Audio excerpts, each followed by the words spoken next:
Welcome to the City Plan Board for August 23rd, 2020, 22nd, whatever day this is. Would you please call the roll, Mr. Castillo? Sure.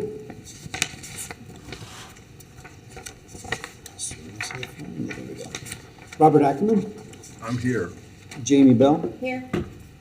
Tina Sturton, Nicholas Hill, Here. Joshua Nate, Here. Jason Sanchez, Here. Stephanie Sutton, Here. Robert Murray. Here. We have a quorum. Thank you. We'd like to welcome two new members, Jamie Bell Hi. and Dr.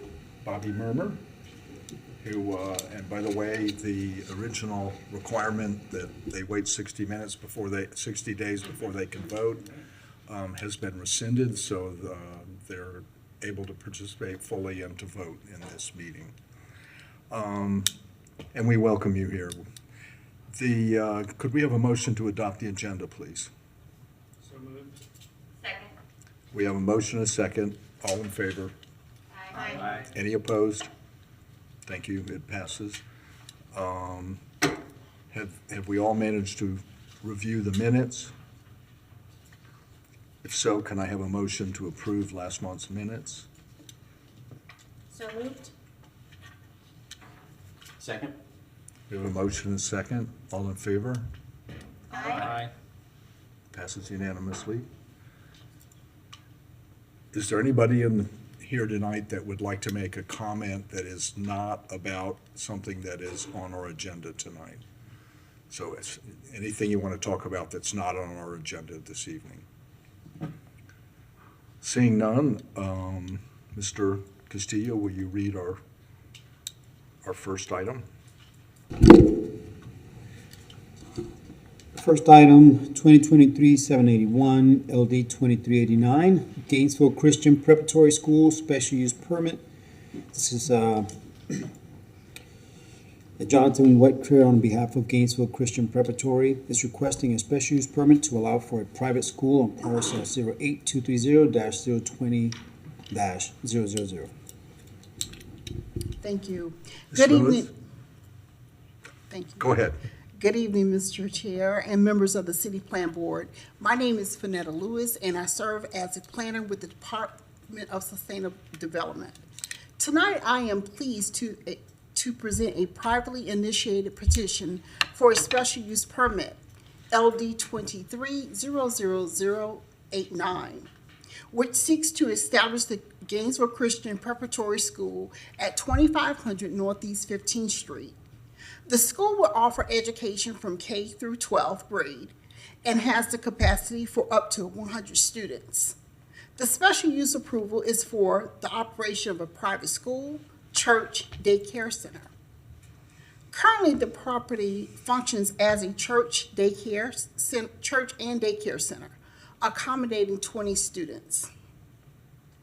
It is important to note that the New Creation Fellowship Church and Daycare, the current use on the property, received special use permit approval under petition number PB 1435 SUP in April of 24th of 2014. The Gainesville Christian Preparatory School intends to take ownership of the building, operating as a private school, while the existing church and the daycare will continue as tenants.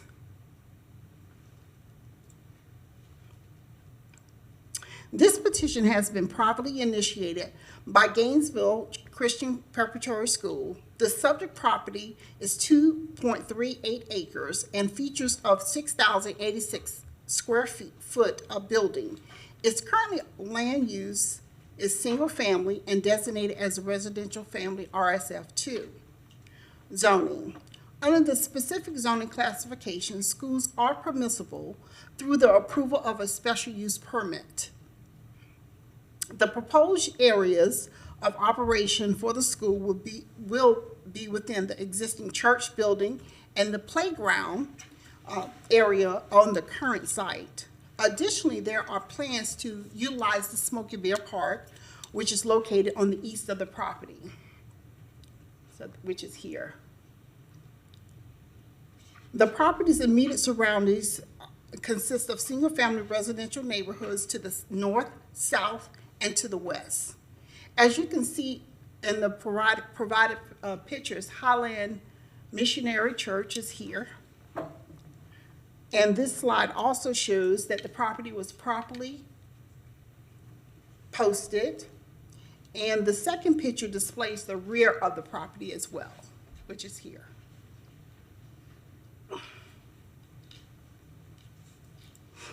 The request is for a special use permit to allow the operation of a private school, church, and daycare in the RSF2 zoning district.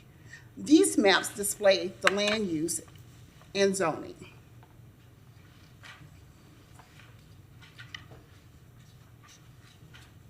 Staff recommends approval of petition LD 22-23-000089 SUP and has recognized that the applicant has met the review criteria in section 30-3.24, but there are 5 conditions that have been identified as applicable.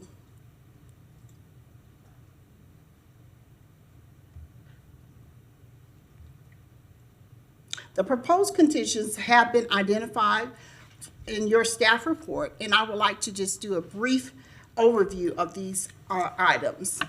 The church facility shall be limited to the maximum capacity of 200 seats for the sanctuary.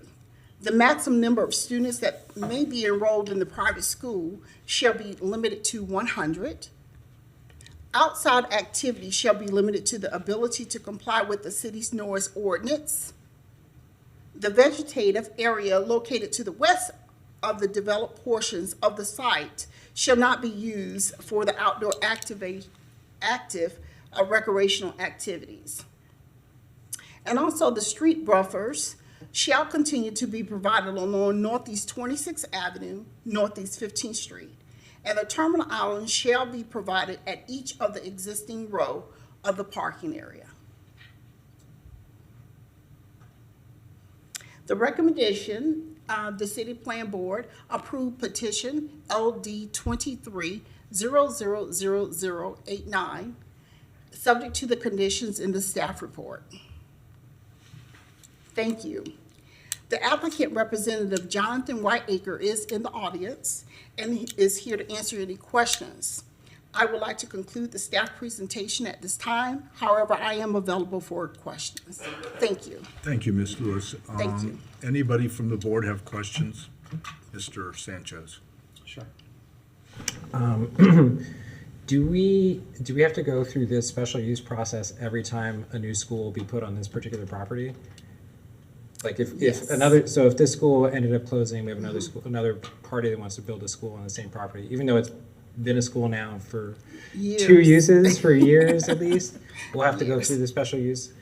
Why then wouldn't we just rezone it to mixed use? So that we could just have schools be built by right there and not have to go through this process. It feels like a cumbersome process for a school to go through. Well, the applicant can request that. However, it's zoned in that area, whatever's at this point, that's the zoning on that particular parcel. Right. I guess I'm confused as to why they wouldn't ask for us to it would make more sense to me, instead of having to go through this special use permit process every time we want to put a school at a place that's been nothing but a school probably for the last like 30 years or so, to just zone it to be a school. So the next person that comes in could just build a school without having to come to the planning board. Well, thank you. I mean, I would answer that because this is in a neighborhood and. But where else are you going to put a school? Well, I know things change. That's why this one changed. Right. So- I feel like if you're going And to build a special use school- permits normally expire with the use, and so Right. they have to do it again. So anyway, I think the challenge with rezoning to a broader category is it would allow more uses than just schools, right? So Right. we'd have to think about the compatibility of all of those potential uses in a residential area. But thank you, Okay, Ms. thank Lewis. you. We may have one more question. Thank you, Mr. Chair. I have no qualms with the application. application as presented, but I was curious for the record, how the numbers of 200 max for the sanctuary and 100 students were determined. I saw in the backup that our fire specialist said it could, be suitable for up to 100, but I was just curious how we came up with those numbers. Thank That's you, all. Ms. Bell. I appreciate that question. Just to let you know, in 2014, they had a special use permit for the church and the daycare, and that was, it runs with the land, so therefore the 200 will remain as that for the church. The 100 comes with, if you notice that our chief, I want to make sure I get his title correctly. Well, our fire inspector did say that 100 is suitable for that particular area for the students itself. Okay, thank you. You're welcome. That's all I had. Mr. Nay? I was reading in the backup, and I noticed that, I guess they don't have to do any sort of traffic study because they said that the public school on that street, has traffic. But my wife taught there for 5 years, and almost all the kids walked to school or they took the bus. So 2 buses is when you've got 100 seats from that used to be a 20-seat daycare, you're going to get a lot more traffic in that spot. So I'm just wondering, do we require a traffic survey or anything like that for this? No, because they're not doing any development. They're just doing actually whatever's the use is there now. So, and I'll refer that to Ms. McMullen as well. So I can confirm that the city's transportation department did approve the review of the application. They did not require a traffic study or traffic impact analysis for this level of review. I can't remember off the top of my head what the threshold is that trips that. It would come into play more if there was going to be actual new development happening, though. But they didn't ask for more information on that. Yeah, I just see, it's a small parking lot. There's going to be, if there's 100 students there and they're not necessarily going to be walking from the neighborhood. I looked at the when they did the presentation, there was only 2 people from that neighborhood, and most of the people didn't live there. So I'm assuming those people are going to be driven there. So coming into that small little space, You could ask the applicant if they have any additional information on how they plan on, how parents plan on getting the students to the school and things like that. I think they may have had more information. Well, I would like to also state that the property offers a convenient vehicle access facility. And the reason being is because if you notice on Northeast 15th Street, I don't have my map here, but let's go to it. Thank you.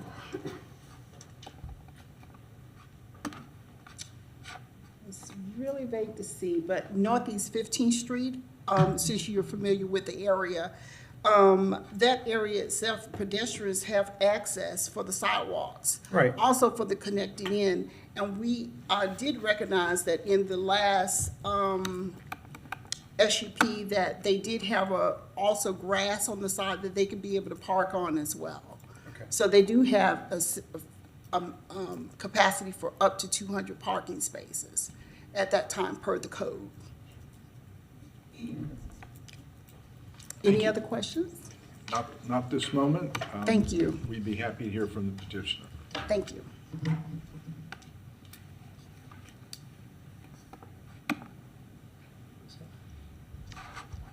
Hello, thank you guys for hearing our application. I actually had an answer to the question you had. Could you give us your name? Oh, sorry, my name is Jonathan Whiteacre. Thank you. What I was told by the planning board why they didn't just move it, I petitioned for the special use permit to fill our uses, but because it was a daycare and childcare center and my use is slightly different, I went through that whole process and at the very end it got denied and they said it'd be a new one. So once this is, and the way their daycare was linked to the church, so there's enough differences, that's why we need a new one.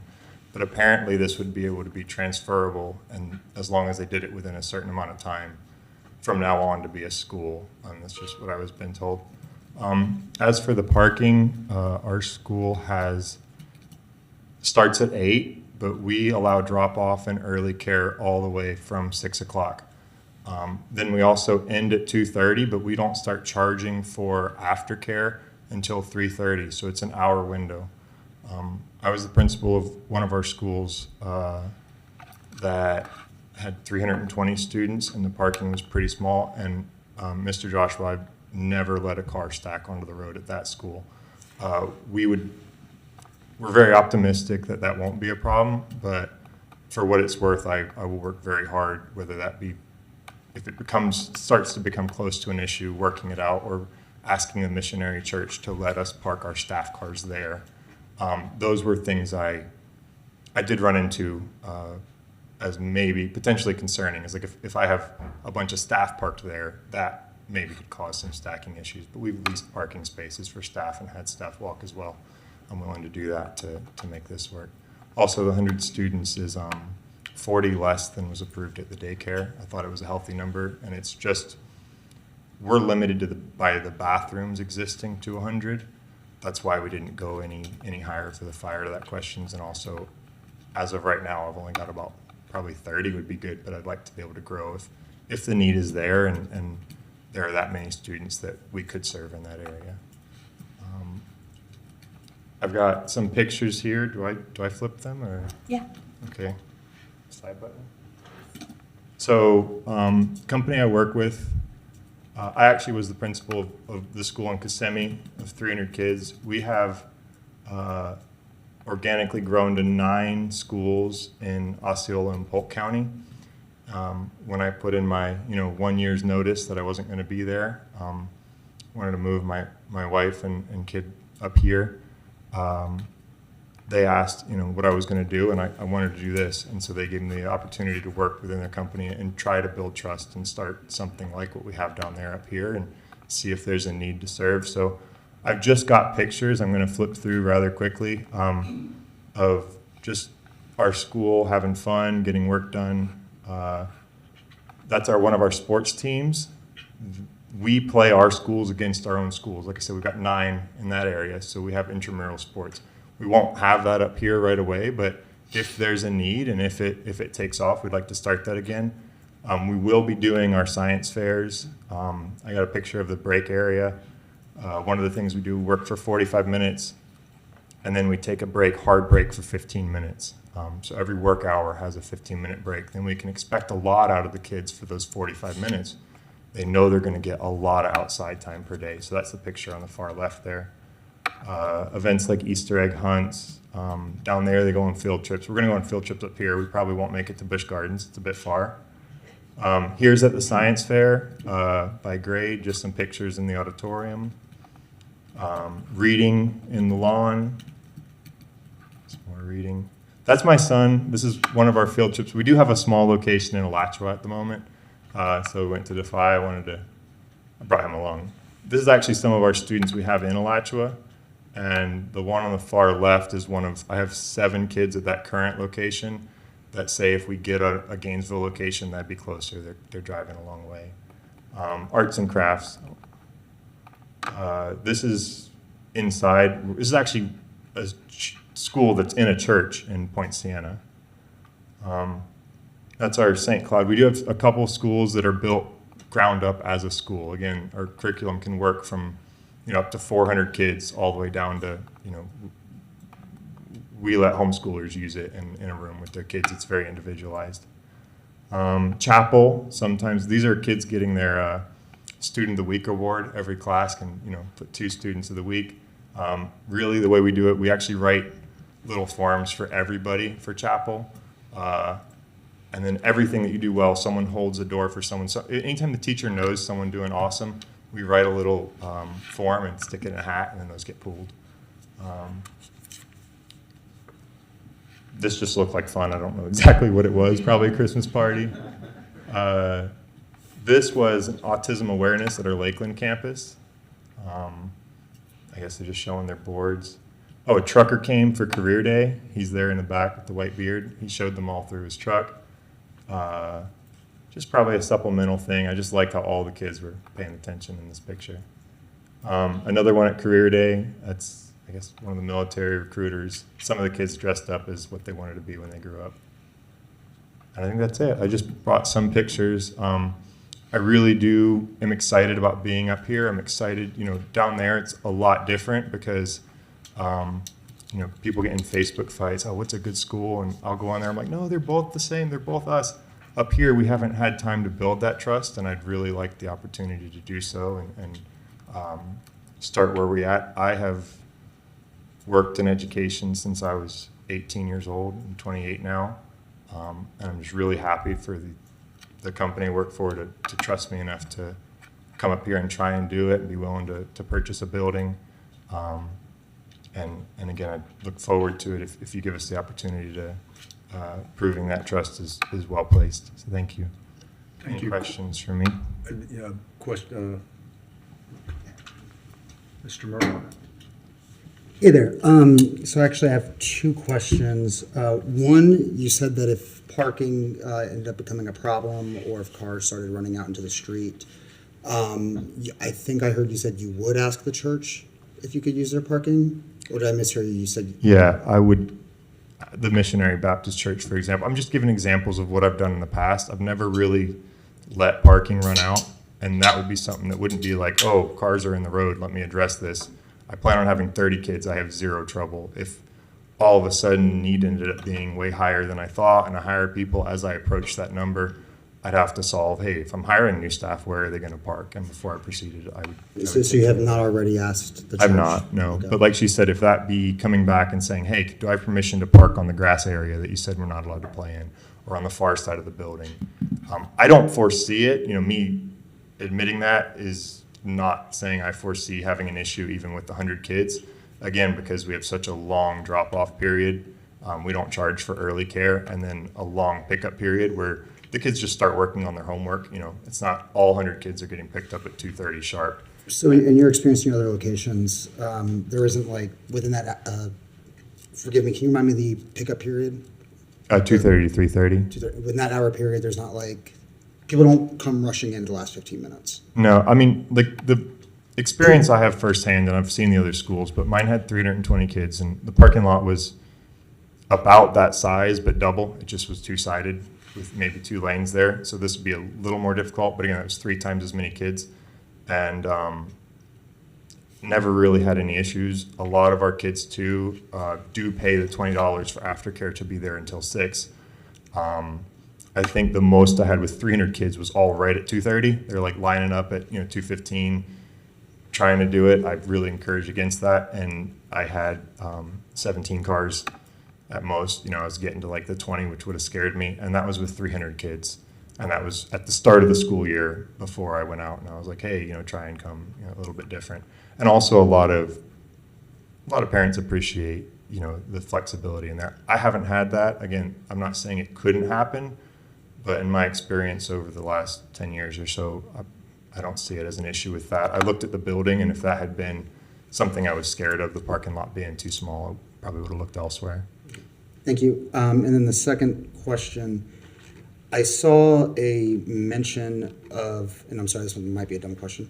I saw a mention of adding portables, but didn't see anything about that in the presentation. Yeah, that was the daycare has an open permit to put 2 portables. I have zero interest in putting portables. Again, I'm limited by the existing bathrooms, so adding space isn't really going to help me. We'll fit comfortably in there, and by the bathrooms.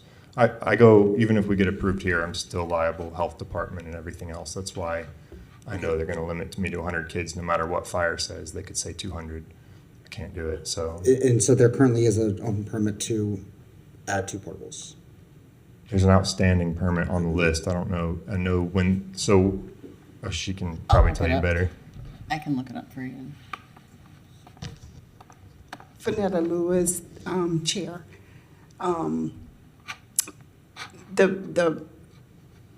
There was a permit request for 2 portables. However, that permit has been removed. It's not a permit anymore for that. It was for the previous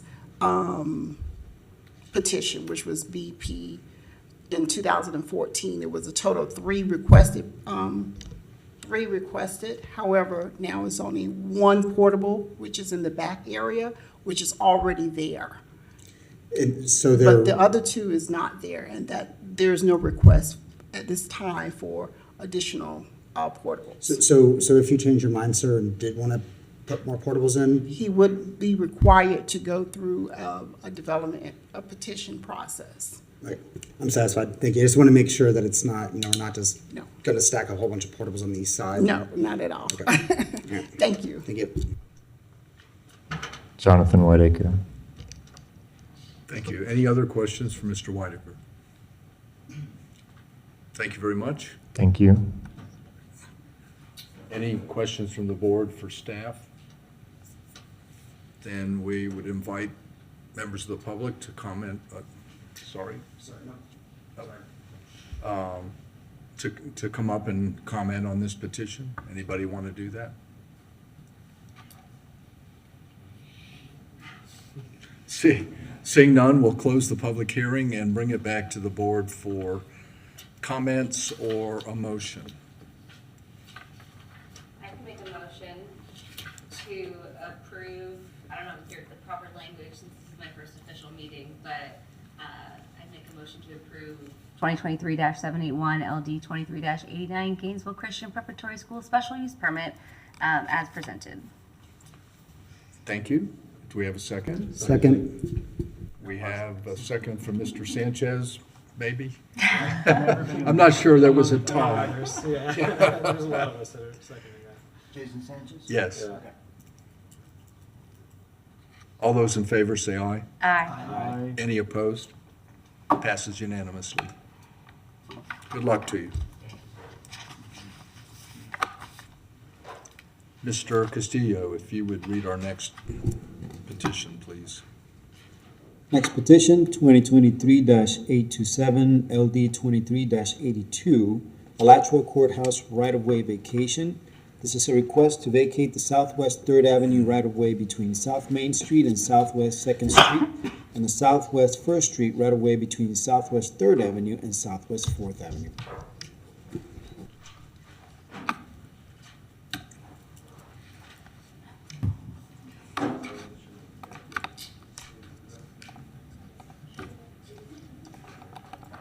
Nice to see you, Mr. Simmons. Thank you, Mr. Chair, board members. Jason Simmons, Department of Sustainable Development. What we have before you tonight is a request for vacating two street segments that are located basically within what we consider the Alachua County Courts Complex.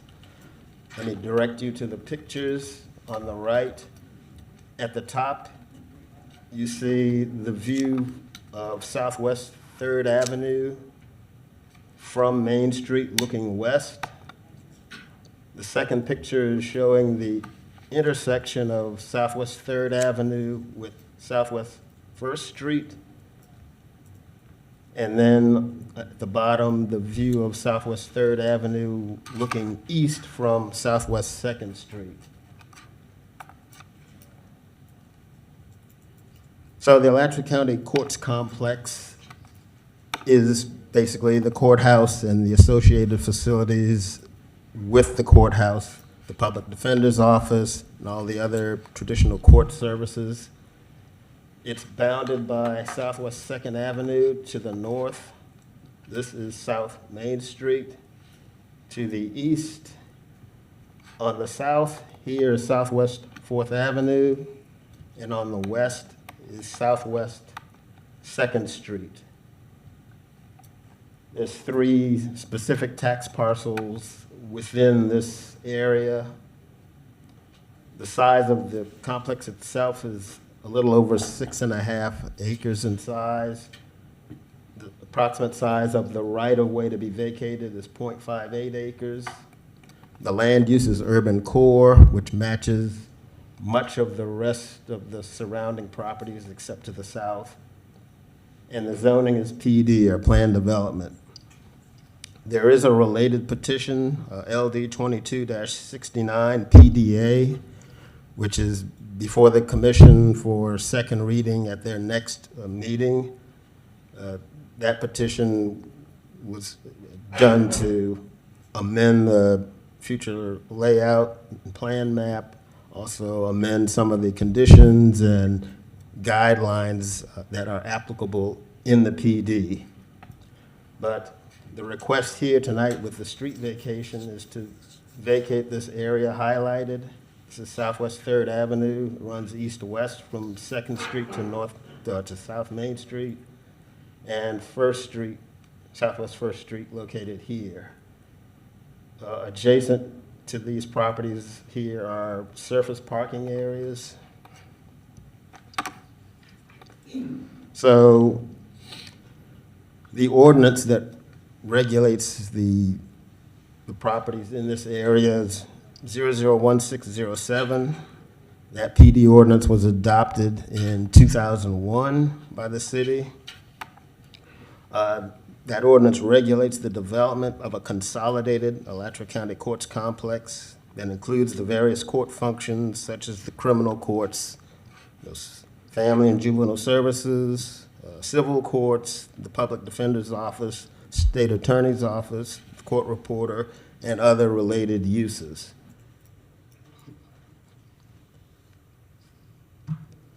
So this is a slide of the PD layout plan and map that was part of the adoption of the PD back in 2001.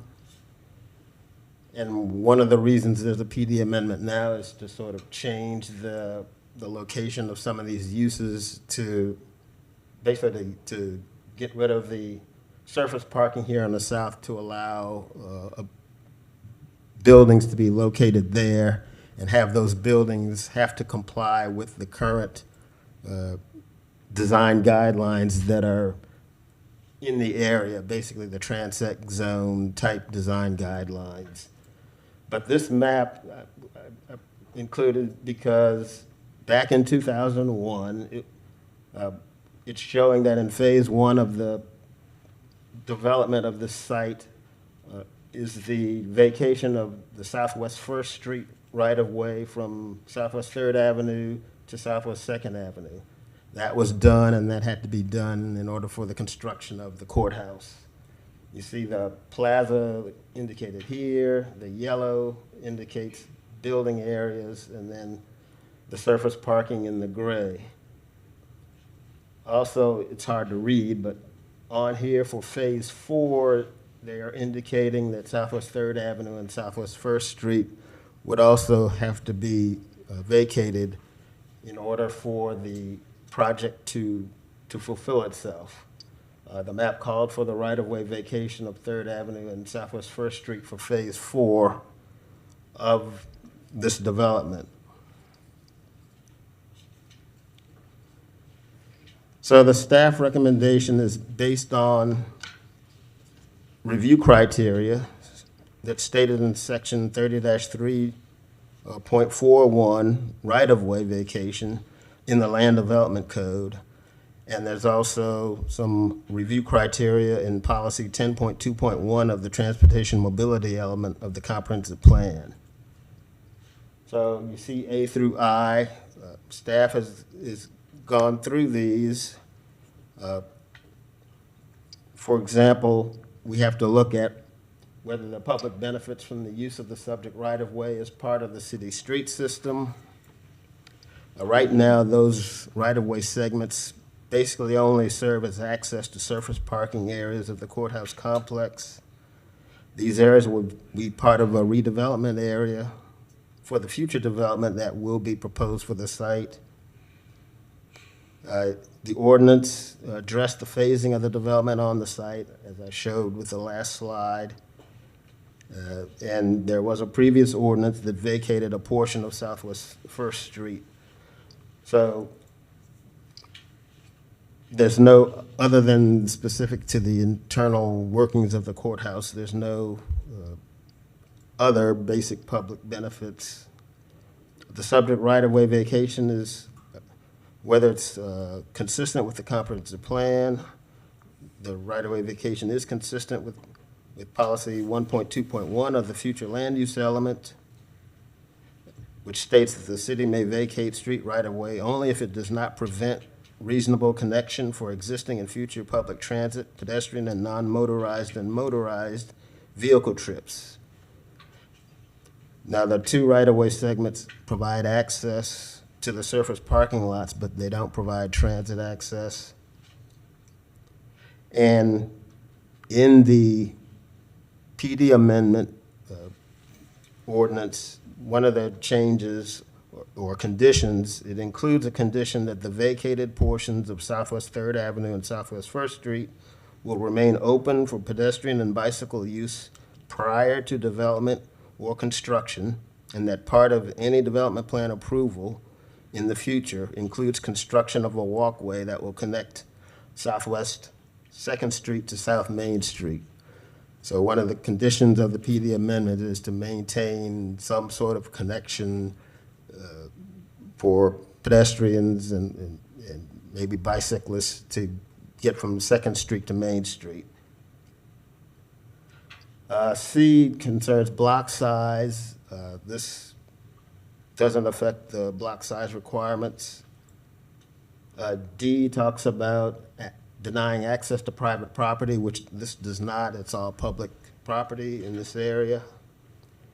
E concerns the effect of the proposed action upon public safety. Access to the courthouse complex will still be available for fire, police, and other public services from the surrounding public streets. F concerns the proposed action upon the safety of pedestrians and vehicular traffic.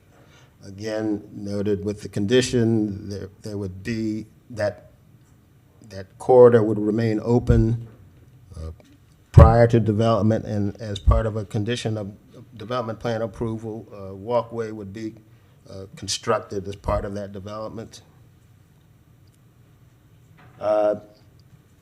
G, let's see, talks about the provision of municipal services. The proposed street vacation will not impact the ability for existing properties along the adjacent properties to be served by emergency and waste collection services. Solid waste collection will remain as it is, currently operating with access to the courthouse complex off Southwest 2nd Street. H talks about the necessity to relocate utilities, both public and private. Public Works did identify a stormwater pipe located underneath Southwest 3rd Avenue. Any change to that item and its level of service will need to be completed by the developer upon redevelopment of the site. GRU has also indicated there are some existing utilities in the right-of-way to be relocated. The applicants will be responsible for the relocation of any utilities, public and private, and the ordinance that would have to be created by the legal department would include language about vacating the right-of-way and providing an easement over the vacated area for public utilities. And then the effect of the proposed action on the design and character of the area.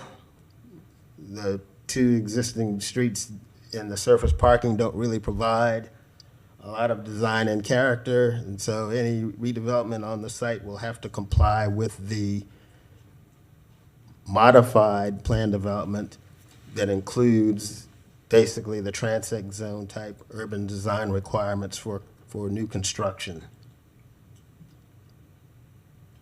And then the second group of review criteria is listed here, and we have to look at whether the loss of the street will foreclose reasonably foreseeable future bike pedestrian use. Again, with the condition of in the ordinance about the development plan, there will be a walkway that will be built during any development that comes in to provide connection between 2nd Street and Main Street. There's no transit stops in there now that would be impacted. There's the one transit stop on Main Street, but again, it's on Main Street, so there's no internal transit facilities on those segments. C is a new or relatively new amendment to the policy in the comprehensive plan. I think it was adopted in 2022, but it's not applicable here because it's a PD and not U4 through U9 transect zoning. And as far as the foreseeable need for any type of transportation corridor for the area, again, with the conditions to be met, that there would be a transportation corridor remaining even after development of any courthouse proposal in that area. So this is just a slide of the PD layout plan, or the amended and proposed PD layout plan for the PD amendment. These are all the sort of design guidelines that are proposed, and you see in the hatched area the call for the vacation of those two segments, right-of-way segments for future development. So the proposed PD amendment to ordinance 001607 includes a condition that the vacated portions of Southwest 3rd Avenue and Southwest 1st Street will remain open for pedestrian and bicycle use prior to development or construction, and that part of any development plan approval will include construction of a walkway that will connect Southwest 2nd Street to South Main Street. And also, GRU has indicated that there are existing utilities in the right-of-way to be relocated. The applicants will be responsible for the relocation of any utilities, public and private, and the ordinance to vacate the right-of-way will provide an easement over the vacated area for public utilities. With all that said, staff recommends approval of petition LD 23-82.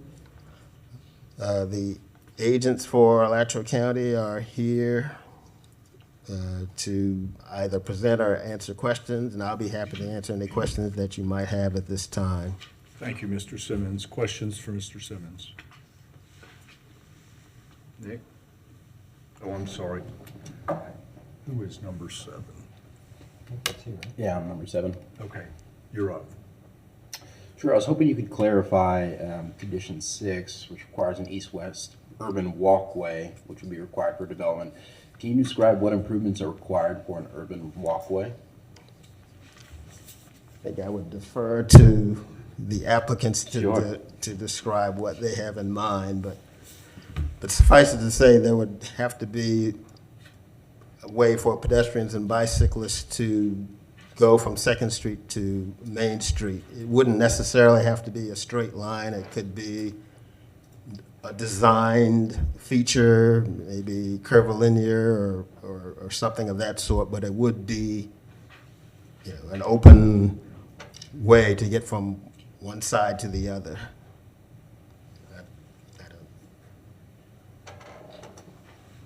Mr. Hill, are you done? Yes. Ms. Bell? Thank you, Chair. Ms. Bell, sorry. That's okay. Thank you, Mr. Chair. So I wanted to state that I actually appreciate that urban walkway was included as part of this.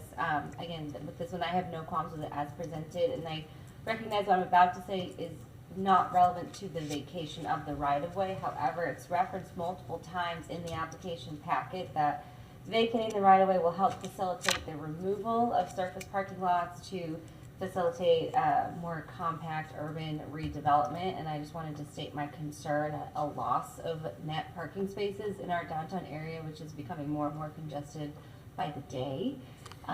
It's irrelevant to the vacation of the right-of-way, but it is relevant to the future development. It's referenced multiple times in the package. So I don't know what levels of development review this will have to go through before the final plans are approved, but I want to just state that concern for the record. And if the applicant has taken that into account and wants to comment on it, you're more than welcome to. But with regard to the vacation of the right-of-way itself, I have no issue. So, Mr. Chairman, I would point out that part of the PD amendment includes the parking structure to address lost parking from the surface parking lots. In other words, part of the future development of the site would include a parking structure to replace the surface parking in those parking spaces. that's exactly what I wanted to hear. Thank you. Mr. Murmer? Thank you, Mr. Chair. I have a question about the staff analysis.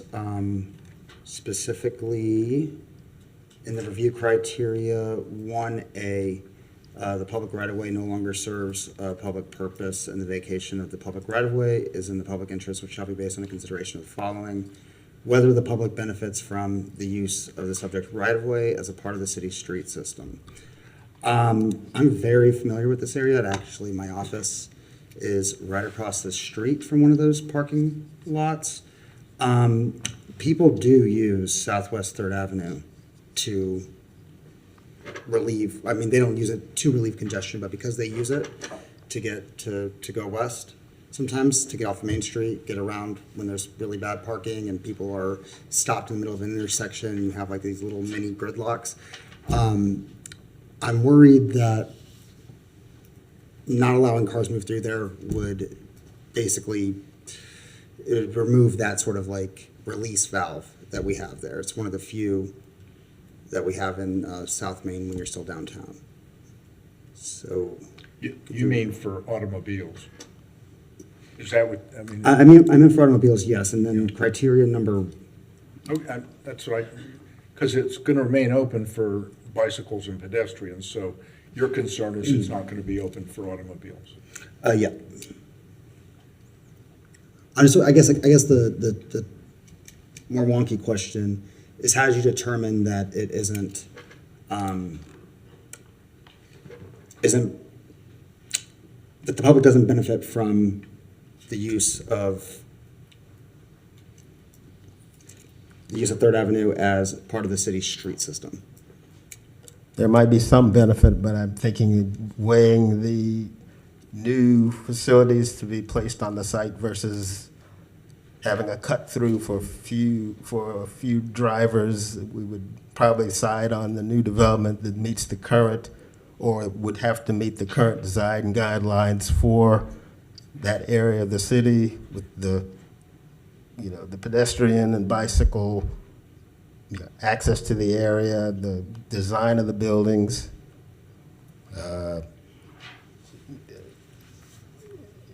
Plus the block size, it's within the, the block size requirements, so it's not a overly large block. It's a typical city block size, so if the cars have to wait a half a block to turn or what have you, I think we would make that trade-off for better design and buildings that are meeting the current ideas for urban design in the urban core of the city. And I think I would agree with you if it were south of Depot Avenue, but I see, little instances of gridlock when people are not able to turn off of Main in this area, like between roughly North 3rd and Depot Avenue. So I guess that's my 2 cents. Thank you. Mr. Simmons, I have one question. What is the block size currently on that parcel? Well, in the PD, I think the max can be 2,300 feet, I believe. I don't know I'm just trying to find out if we're there. Where's the 2,300? I don't think that block is. I don't believe that this block meets or is more than the 2,300 block size that's proposed in the PD amendment. Any other questions for Mr. Simmons? Not, we'll get petitioner and come up. The way Ms. Lazari is squirming, I'm assuming she's on deck. Good evening, Mr. Chair and Plan Board members. Onelia Lazari with EDA Consultants. We are the agents for Alachua County for the courts complex and for the right-of-way vacation. As Mr. Simmons pointed out, this is a right-of-way vacation with the purpose being redevelopment of the site. which was contemplated, as he stated, as far back as 2001, when the original ordinance showed these areas being vacated. As Mr. Simmons pointed out, this is the right-of-way area to be vacated, Southwest 3rd Avenue and Southwest 1st Street. You'll note over here that Southwest 3rd Street does not continue forward. It goes into a parking lot, and Southwest 1st Street is serving a very short segment for the parking lots only.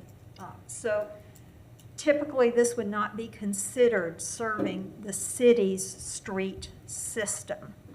This is really serving the parking lots. We understand there may be some traffic flowing to the west, but really, this has precluded this being part of the city's system. And further north, we'll see in another diagram, the street system there was vacated back in 2001 as part of the court's complex. As Mr. Simmons pointed out, this is the entire block, and it's approximately, to answer your question, Mr. Ackerman, is 2,190 feet. And we allow up to 2,300 in the PD. So the request is to vacate the portions of Southwest 3rd Avenue and Southwest 1st Street right-of-way. It's 0.58 acres. It abuts the courthouse property. The right-of-way vacation was included, again, as far back as the 2001 PD, which was Ordinance 001607. And the northern portion of Southwest 1st Street was vacated back in 2001 as part of the courthouse construction. Mr. Simmons had slides that were similar to this, but this is the Southwest 1st Street right-of-way. Again, you can see the surface parking lots on either side here. And this is the Southwest 3rd Avenue right-of-way off Main Street, so we're looking to the west here. This is a legal showing the 0.5 acres that will be vacated. The zoning on the property is PD. It has been PD since 2001. As Mr. Simmons pointed out, there was an amendment that the Plan Board heard to this PD on April 27th of this year. The Plan Board approved it. The City Commission approved it, the ordinance on first reading last Thursday, which was August 17th. So the justification for this is that this right-of-way vacation has been contemplated since 2001. The right-of-way area is needed for redevelopment of the surface parking areas for new buildings, and those new buildings will include structured parking. So that will take up the need for parking. That will be supplying their parking on the site. The newly adopted PD, which, as I said, was adopted on first reading last Thursday night, included provisions for this right-of-way vacation. It included the provision that the right-of-way would remain open to pedestrians and bicycles until the time of construction at the site. And there was a provision for an east-west urban walkway to connect Southwest 2nd Street to Main Street. And the Land Development Code has specific requirements in the code for what an urban walkway it is. It is a defined term in the code, and we'll talk about that here. So the urban walkway, this is just an example of one that has been built. There's a minimum requirement for a 10-foot wide paved path, sidewalk-like, to handle both pedestrians and bicyclists, and then 8 feet on either side for a total width of 26 feet per the code. There is a requirement that it be landscaped on both sides, and then the unpaved area on either side can contain benches or other outdoor type facilities. So this is the ordinance PD layout plan that Mr. Simmons discussed. And again, you can see that in this plan, this was to be vacated in phase 4, and this was also to be vacated in phase 4. We have now come to the point at which the county is contemplating and developing plans for new buildings on that surface parking. And so we are here meeting the provisions of the new PD ordinance applying for the right-of-way vacation. And again, this is the new PD layout plan showing that right-of-way to be vacated. This is the condition that is in the current PD, the one that was adopted on first reading last Thursday. And it very specifically says that prior to or concurrent with any development plan review, that the owner developer shall apply to the city for the following street vacations. And this is what we're applying for this evening. And then it talks about leaving this open until construction occurs for pedestrians and bicyclists. And then when construction occurs, that would be abutting the area where the urban walkway will be built, that it must be constructed as part of any development plan that's approved, and that the urban walkway must meet the minimum standards in the land development code. So we know what those standards are: 26 feet wide, minimum paved area of 10 feet, and that will be contemplated as part of the development plans that will be coming in. At this point, we cannot identify where that is because the buildings are still being designed on the site, but the connectivity will be there from 2nd Street to Main Street. With the staff report and analysis and the justification support report that the applicant submitted, we have proved that we are consistent with the comprehensive plan. We are consistent with the right-of-way vacation requirements in the land development code, and we are consistent with the PD ordinance 2022-678, which was heard on first reading last Thursday by the City Commission. The staff is recommending approval. We are also asking that you approve this street vacation. Thank you. I'm happy to answer any questions that you might have. Thank you, Ms. Lazari. Looks like Mr. Schwager has something too. Questions for Ms. Lazari or Mr. Schwager? I did want to add one thing, Mr. Chair, and that was I wanted to thank Mr. Simmons. It was a pleasure working with him on this particular petition. Mr. Chair and board members, I'm Clay Swager, the EDA. I just wanted to mention something. I've been working with O'Neilly and city staff on this zoning item for quite some time, and as O'Neilly mentioned, this is a zoning that's been in place since 2001, and it's contemplated this right-of-way vacation, which you can see has incrementally been occurring over time.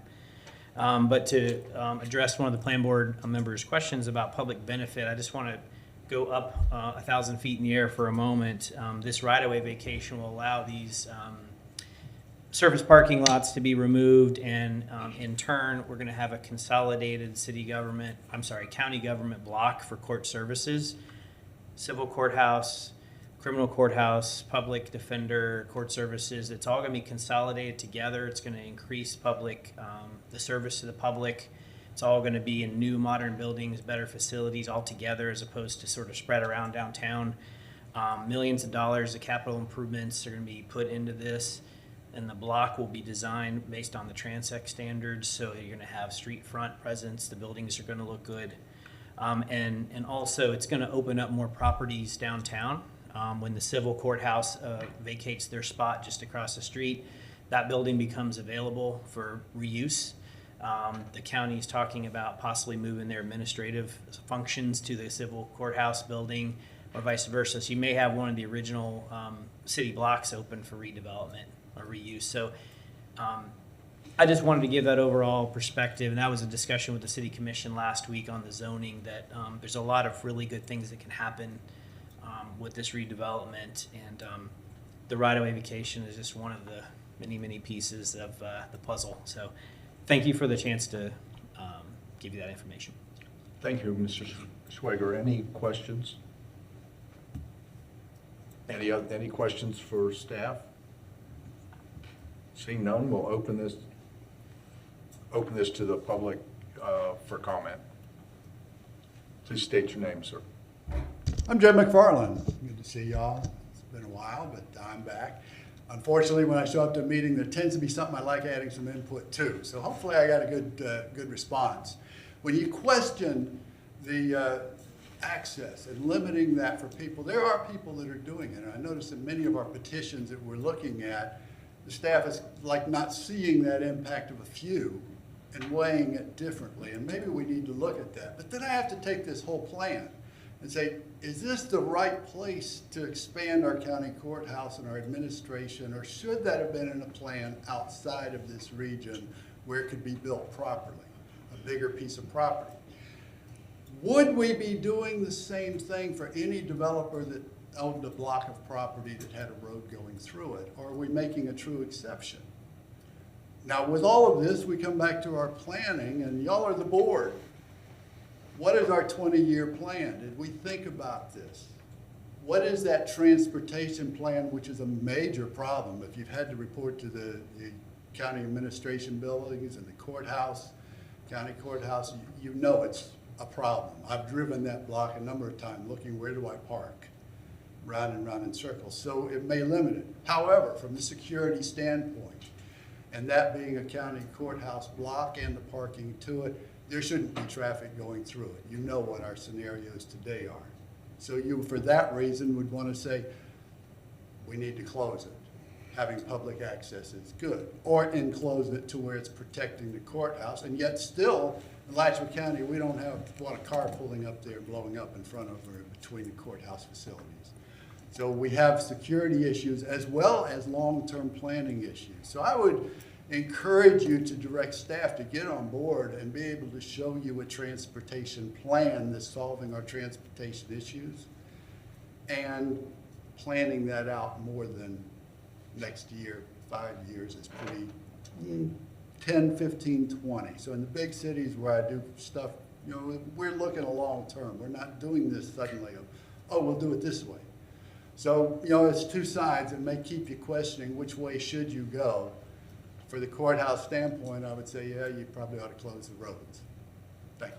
Thank you. Ms. Lazari.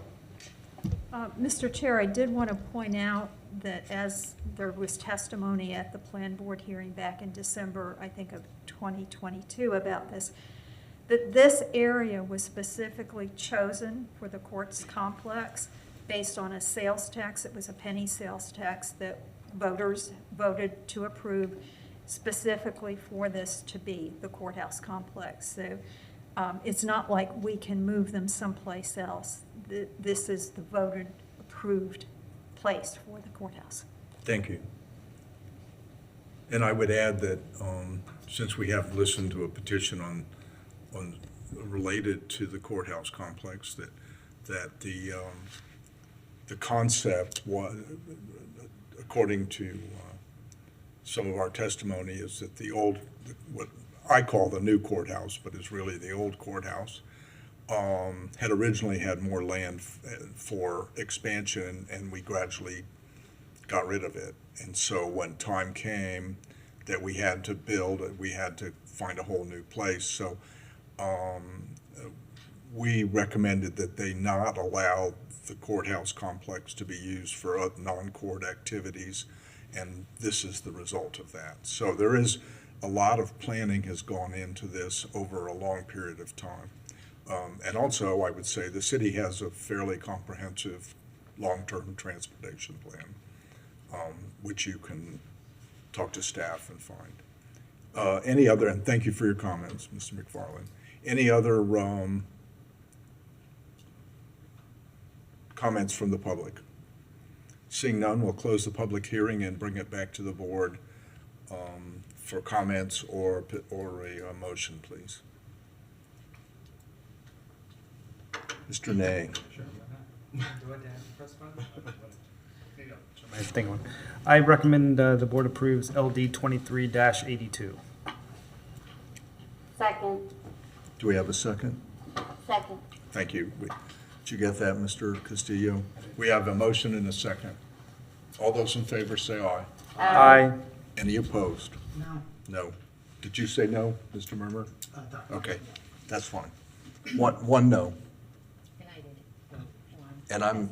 And I'm assuming you abstain. Yes. Okay. Thank you very much. Mr. Castillo, we'll go on to our next item. Next item, Chair, will be presented together. The items are 2023-826 LD 2372 and 2023-825 LD 2371. This is the Cotton Land Use and Rezoning petitions. This is a request to change the land use and the zoning of the property from single-family to multi-use office residential, and from RSF1 to Transit Zone 4. And for that presentation, I will be the planner, and I'll step down and grab that little clicker thing.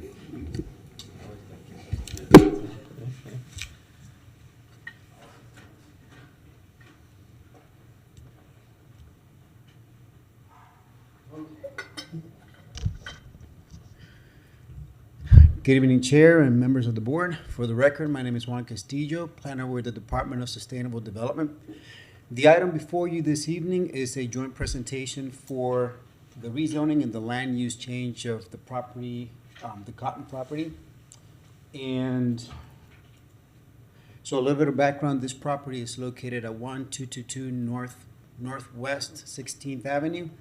The current use of it is office, more specifically an insurance office. And the size of the property, and I apologize, this is a Scrivener's error, it's not 0.8 acres, but rather 0.36 acres. So as I mentioned, the request before you is to take this portion of the property. This is the property in its entirety. It looks like a T, but the top portion of the T from single-family land use to mixed-use office residential, right here. In essence, extending the existing land use that's on the bottom portion of the property all the way to the top portion. Associated with that land use request, we have a request to amend the existing RSF1 zoning district from RSF1 to Transit 4, which again is a transit zoning that's existing on the property. We will be extending that to the T portion or the northern portion of the property. Staff reviewed the request before you and has determined that it's consistent with our comprehensive plan and our rezoning / land use criteria for the changes of these items. More specifically, or as an example, here we have an objective and a policy. In essence, this is referring to the protection of lower intensity / single family residences, and what this petition does in order to meet that criterion. As you will see here, historically we have used office type or office Euclidean zoning and U4 transit zoning, which is kind of the equivalent of that Euclidean office zoning, as buffers between single family zoning districts or lower intense zoning districts and higher intense uses. In this case, we have, and that's not specific to zoning district, that can be a use of a road or something that's high intense in nature that will impact negatively to single family properties. In this case, we have this road, which is Northwest 16th Avenue, and the classification of this road is a minor arterial road from the FDOT standpoint, and from the transit zone urban is storefront road. So it is a road that possesses the ability to produce high traffic and high impact to single family developments. So we use the U4 as a transition and a buffer to those single family developments. So again, the request before you is to take this portion of the property from RSF1 to U4, which is consistent with there currently. As you will note, you have a whole line of U4 zoning districts there, and then if you go south, you have even more zoning districts of U4. So that zoning district is within the area of the proposed, as well as if this goes to U4, it will remain to act as that buffer between RSF1 zoning districts and the high intensity road to the south. I already mentioned how this is consistent with our comprehensive plan. It's also consistent with the criteria for zoning and land use changes. I will not bore you to death by going through each individual one, but this is found in the backup, and I can answer any questions that you may have concerning this.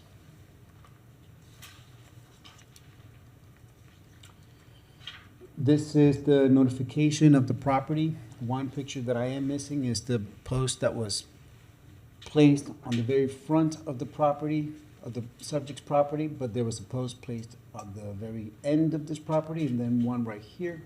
There has been some questions concerning the location of the posting, primarily this location here, which was about 2 to 3 feet more south than the illustrated property here. Staff has connected with legal, and legal has determined that this is a diminutus, if you will, if that's the correct word, in nature, and that it doesn't propose a threat to the legitimacy of this posting, and that it still serves as adequate notice to neighboring concerning this proposed rezoning and land use change. The other thing I did want to address is the nature of the drawing, if you will. So there are two distinct parcels. There's the T-looking parcel here, and then there's the rectangular parcels. Both of these parcels are owned by the same property owner. So to some degree, the T property that's being rezoned, or the top of the T, would affect both this parcel and the parcel on the southern portion. However, the parcel that's being rezoned / land use changed is part of the T parcel here. It's not part of the rectangular parcel. So just wanted to make that clarification in case there's any confusion. For the city commission, this will be clarified so that you will only see that T portion or the T parcel, if you will. Kind of difficult to describe it. And with that, staff is recommending approval of both the land use amendment and also the rezoning amendment. The applicant is here, so he may answer any questions that you may have, as well as I am here if you have any questions for me. Thank you. Questions for Mr. Castillo? I'm confused slightly about your explanation of the meeting. Was it originally for more property than we see before us today? Is that why we have that extended? No. So this right here, no, it's not. The petition is not for more property than you're seeing. The reason why this is colored in is because the property owner owns both the this property right here, and he also owns this property right here, the extension. Which is currently RSF. Correct. Okay. So, but that's not being amended. All right. The amendment is this small portion right there. Right, and I got that. I just was curious. It looked to me like that, they had the neighborhood meeting and it looked like they were. Proposing to amend that part? I was just trying to find out if we'd abandoned part of that or what. No. Okay. No, originally it's just that part. All right. Thank you. Any other questions for Mr. Castillo? Yes. Oh, I'm sorry, Mr. Murmur. Go ahead. Oh, well, I know. I think somebody else had a button. My light was on. Oh, I mean, you people just need to throw things at me. I'm sorry. Throw a pen. Miss Bell. Thank you, Mr. Chair. Mr. Castillo, I have a number of concerns with staff's assessment of the consistency with the comprehensive plan, compatibility in surrounding land uses, impacts on the transportation system, and a subsection of the urban sprawl item. So number one, consistency with the comprehensive plan. I have a lot of highlights here of the items that I don't agree with us meeting with this land use and zoning change. It identifies that we want to be keeping with the surrounding character and environmental conditions of specific sites. We want to protect low-intensity uses from negative impacts of high-intensity uses. We want to provide protection for adjacent residential areas and low-intensity uses from the impacts of high-intensity uses, et cetera, et cetera. And it appears to me that the reason why this parcel was dually zoned in the first place was to create a residential buffer between the arterial roads commercial corridor there and the residential neighborhood that goes to the north and east. And it's of my opinion that changing that land use designation and that zoning of that top portion of the T is a slippery slope into further encroaching into that residential area, and we received written public comment speaking to that as well.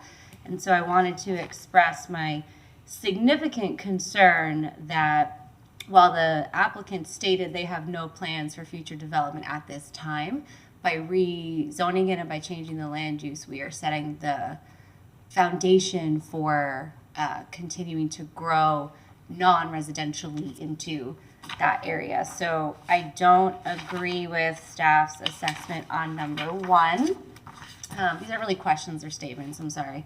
Number 2, the compatibility and surrounding land uses. It states that the proposed land use is consistent with the existing land use in the area, and it appears that way if you look just along 16th and further south, but I don't believe it's consistent with land use to the north and east. Number 6, similar to Dr. Member's concerns when we were talking about the previous item, I believe there would be transportation issues associated with this parcel. I'm not sure if anyone's actually driven around this site. I drove to it before the meeting, and 12th Street goes to 18th, which is actually a dead end, doesn't actually go out onto 13th. And then when you drive into that the Cotton Insurance property, leaving it at 5 o'clock is a nightmare. So I'm concerned that changing that zoning to a more high density or high intensity use would cause additional transportation concerns along a corridor that really stands to be expanded, as opposed to having more dense traffic issues added onto it. That's a very busy intersection. And last but not least, item 9, subsection 4, talks about creating a balance of land uses based upon demands of the residential population for the non-residential needs of the area. And I am not satisfied that there are any non-residential needs for the rezoning of this property or the changing the land use, because there are no development plans at this time. And we've received feedback from 2 members of the public that they don't wish for this to happen. So, based on all of those concerns, I personally am not in favor of this land use change, but I'm open to you trying to change my mind if you disagree with what I said. Sure. So it would help the board, just a few things to explain. Taking into consideration that this part of the property is part of the larger property, that larger T property, as it stands, development of this portion of the property is very limited.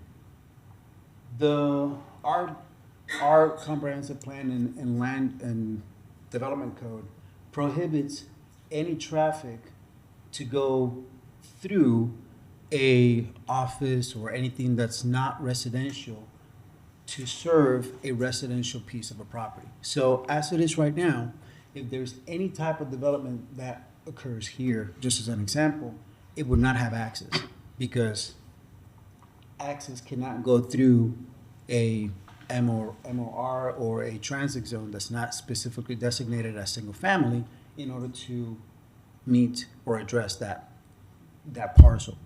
So as it stands, for most of the definition, is a piece of the property that can never be developed. So the request before you is to combine this property so that development can actually occur on this piece of property. As it is right now, for the owner, that property is undevelopable. Now, it has been stated that the owner can use an ADU and place it on this piece of property. After further research, something that staff has come to light to staff, they may do so, but an ADU here would have to coincide with the single-family designation. So they can place an ADU here, but it would have to be an accessory to the single-family house that's on this parcel. Since the owner owns both parcels, there's not really a problem of whether they can access that ADU from here. However, if they place an ADU here and they're saying that this is part of the office use, then that whole parcel will have to be zoned to allow for that use to occur, for that office to occur, in order for that ADU to be part as an accessory to the office use that's currently on the property. Otherwise, an ADU cannot be on this piece of property. So if the single-family home here is proposing to put an ADU as part of the single-family home, they can have an ADU on this piece of property. If it's being proposed to be part of the office, they cannot. Something else that was mentioned, concerning the protection of single-family homes from high intensity. It is of staff's opinion, again, that this zoning type U4 or zoning this, or excuse me, office district has been used consistently to have that protection from single-family development and any high-intensity event. In this case, it's the road. Northwest 16th Avenue is a high-intensity road, and correct to the assessments of people that are against this petition, it is a very busy road, specifically around 5 o'clock in the afternoon or somewhere around where everybody lets out. This is a busy road, but because of that reason, we would not want single families to abut to that road. It would be a significantly adverse impact to anybody that's living there. So to that end, we use lower intensity zoning districts such as office and transit zone 4 in order to buffer those single family developments / zoning districts from the high impact of busy roads, which in this case, that's what this is a busy road. As far as the characteristic of the area, we do have a limit as to how far we go out when we're determining the characteristic of the area. It is on a case-by-case basis, but for this particular instance, you're looking at the intensity associated with where specific zone districts are located. In this particular case, again, going back to that consistent relationship between single-family developments and zoning districts and office-type transit zone U4 zoning districts. In this case, you'll see that there are zoning districts abutting single-family here, U4 zoning districts abutting single-family here. You have U4, let me actually move this over here, sorry. This is the zoning. You have U4 zoning districts here, which are separated by a road, and then there's RSF zoning here. There is a separation by a right-of-way, however, the relationship between U4 and RSF1 is still there. There is some buffering from from U6 to RSF1 by the relationship and the existence of this U4 zoning district here. Furthermore, you have this type of relationship further down here where you have U6, which is being zoned in this case by the Euclidean zone office, and then south transit zone U4. Then you have RSF1 basically nestled in between these two zoning districts to help buffer that U6. And then I know the map doesn't show it, but you have that same relationship down here. And there's another aspect over here somewhere, but there's more of this going down that way. So staff is under the, because of the assessment that I just described here, has concluded that this is actually consistent with the characteristic of the area, primarily with that effort to buffer existing single-family residential from higher intensity uses such as U6 and also higher intensity events such as the right-of-way. I have one more question. So you were just describing that currently the landowner essentially can't develop the north part of their property because of the access limitations. And so if we were to change the land use or the zoning of the north part of the T, does the reverse apply? If they were to develop that north part, could they choose to provide access to that through their other property, RSF1 property? Can they decide to let folks use their driveway to get to that business? No. They can't? Okay. Yeah. And similarly, you would be providing an access from or to a non-residential business through a single-family development, and that likewise will not be allowed. Thank you. Yeah, my pleasure. Mr. Murmur. Remember, sorry. Hey, thank you, Juan. So, the owner of this property, do they have a plan for what they want to put there if we approve this? They have stated some conceptual, nothing concrete. They were discussing maybe some parking associated with the office, just some additional parking to serve the office, but we haven't received a development plan, so I can't really say that, one way or the other. However, the applicant is here, so they can give more light on their proposal for their property. May I ask the applicant questions? Pardon me? May I ask the applicant questions now, or do I? No, they haven't presented yet. Oh, my bad, sorry. So what are the limits of this proposed rezoning? So what is the most high traffic or high volume business you can think of that they could put on that parcel if we rezone it? So, Or if we I'll do something. recommend approval?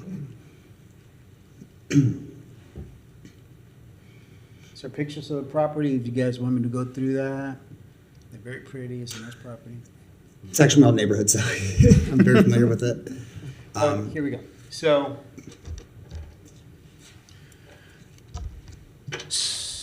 these are the uses associated with U4 right here, and these are the uses associated with RSF1. The blue lines are lines that denote uses that only are available in U4. The yellow line here are uses that are only available in U4 but can only be done via a special use permit. Green lines denote uses that you only find in RSF1, which are not much. But you have uses in U4 that are different, if you will, such as, let's see, what's a good one? Business services would be, for lack of better terminology, a more intense use. You have community residential homes, exercise studios. I think the higher one would potentially be a food truck or a food truck park. That's less than 6 pads.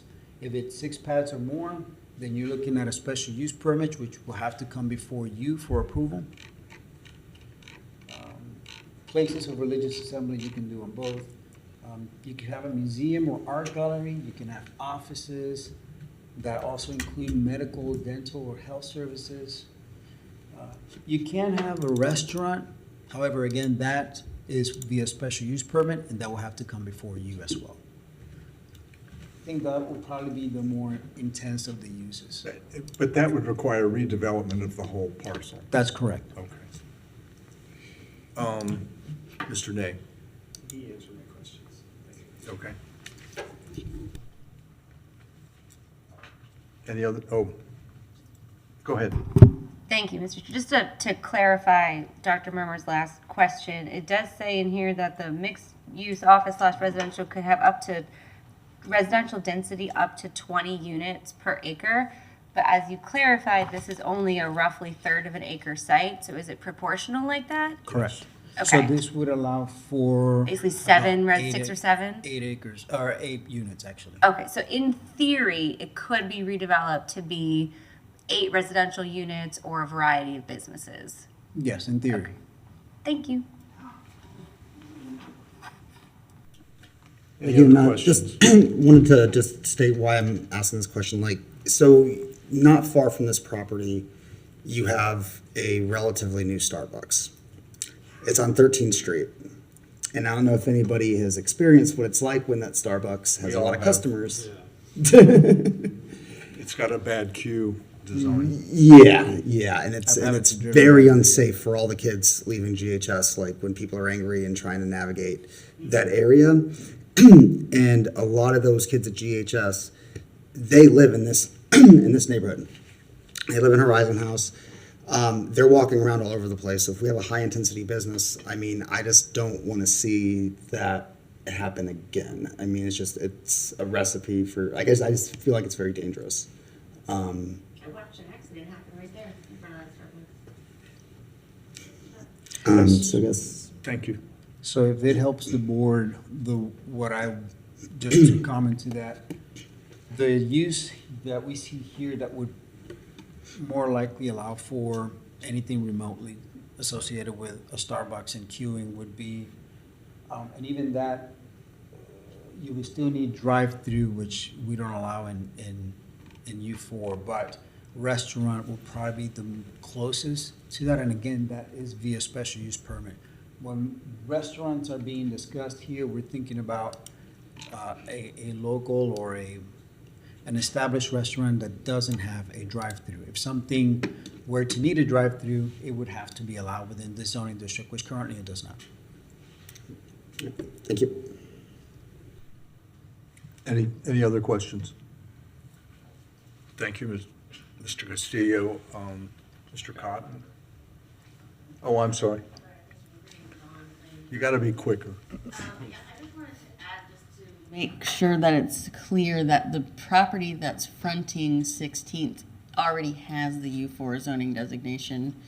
It's just the back portion of the property, which does make it a larger piece of property that is zoned U4. But the property on 16th is already zoned what's being requested for the rear portion.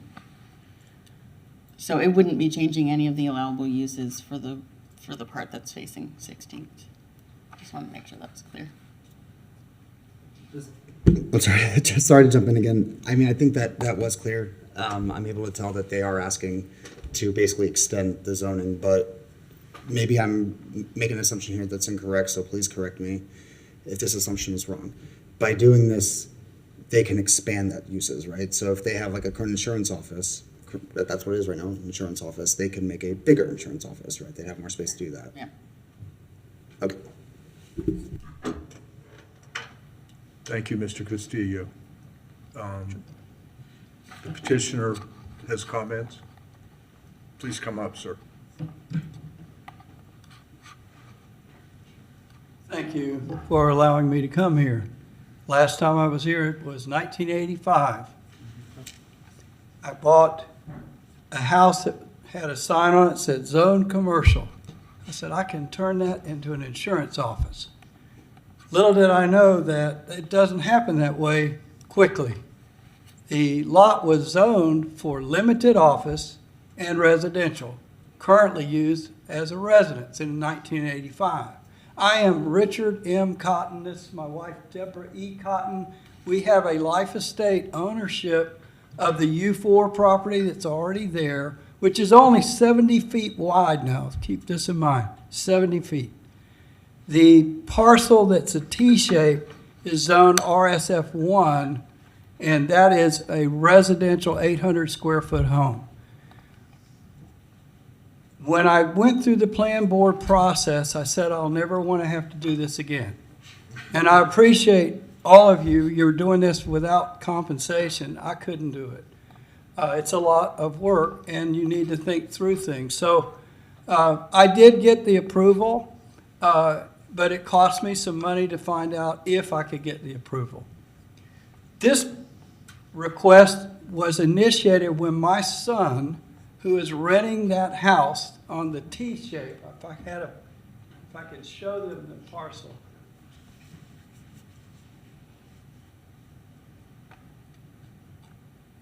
May have to go back through a few slides, but we'll get there. You have that right there. Can I go over to this?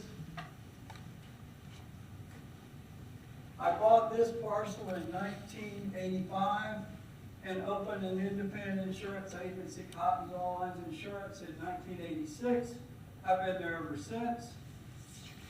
I purchased this piece of property, the whole length, in 1993, and I've rented that house for 30 years. I've been in the office for 37 years. I'm not a developer. I don't have a plan to sell the property to a big developer. The fact that my son wanted to buy the parcel behind me, it went all the way across the back of my property, and I wanted to have a little more space. I called a friend of mine, a real estate attorney. He said, this is just forcing you to do what you should have done a while back. So I said, okay. I called another friend that's a commercial, or he's a land developer in the county, not the city. And he said, just get a surveyor, reconfigure the lot, and you're done with it. And he said, you might want to call this lady who retired from the county that had to dealt with permitting and all that. So I called her. She said, do not do that. Go to the city and ask them for input and approval before you proceed with that. So that's how I got in touch with Mr. Castillo. He's very friendly. And before I met him, I did an online application and I had trouble doing it. So somebody else at the city helped me do it.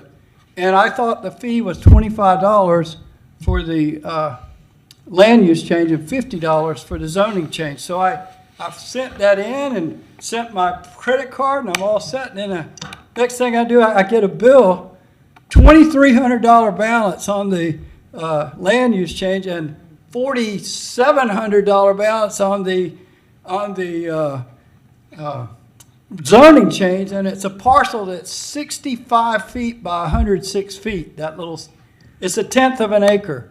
My current office sits on, 0.26 acres. So I have been in this neighborhood and worked with the neighbors for almost 37 years. My neighbor, to start with, on my east side was willing to share the driveway because it didn't meet the requirements of the city for going in and out of the 16th Avenue. When I bought it, it had another driveway, and the Walgreens, which is there now, was a 7-Eleven.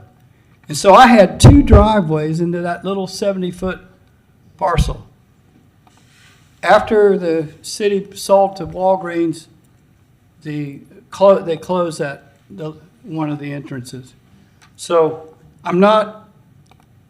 why am I asking for this? I'm asking for it so I have a little bit more square footage. I don't know how you can build a 6-story, or I don't know what they're saying I can do with it, but I've got a 70-foot wide piece of property. I'm trying to add 65 more feet of depth and 105 feet of turnaround. I've been mowing that parcel. It's separately fenced. I've been mowing it for over 30 years. It's grass. There's a wooden fence between it and my neighbor, and I get along fine with my neighbor, and I talked with him about it before I started. Anyway, the purpose of this is not to make a large development. It is to give me more space. I do not have plans to build another building. I do not have plans to pave a parking lot and do another water retention area.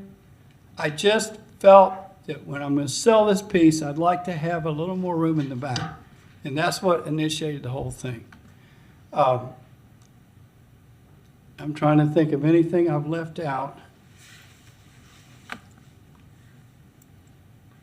So I went for the survey.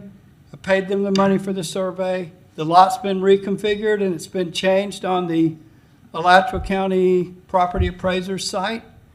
And I got my new appraisal for my 0.36 acres. It was 0.26.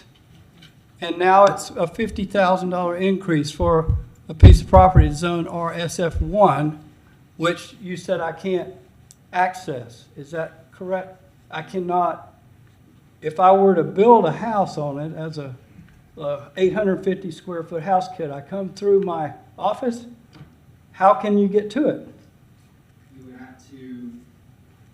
You would have to access the house from your other property that you own. But I'm going to sell it. Then you would not have access to that piece of property. So what do I do with the $50,000 increased assessment? You can appeal that.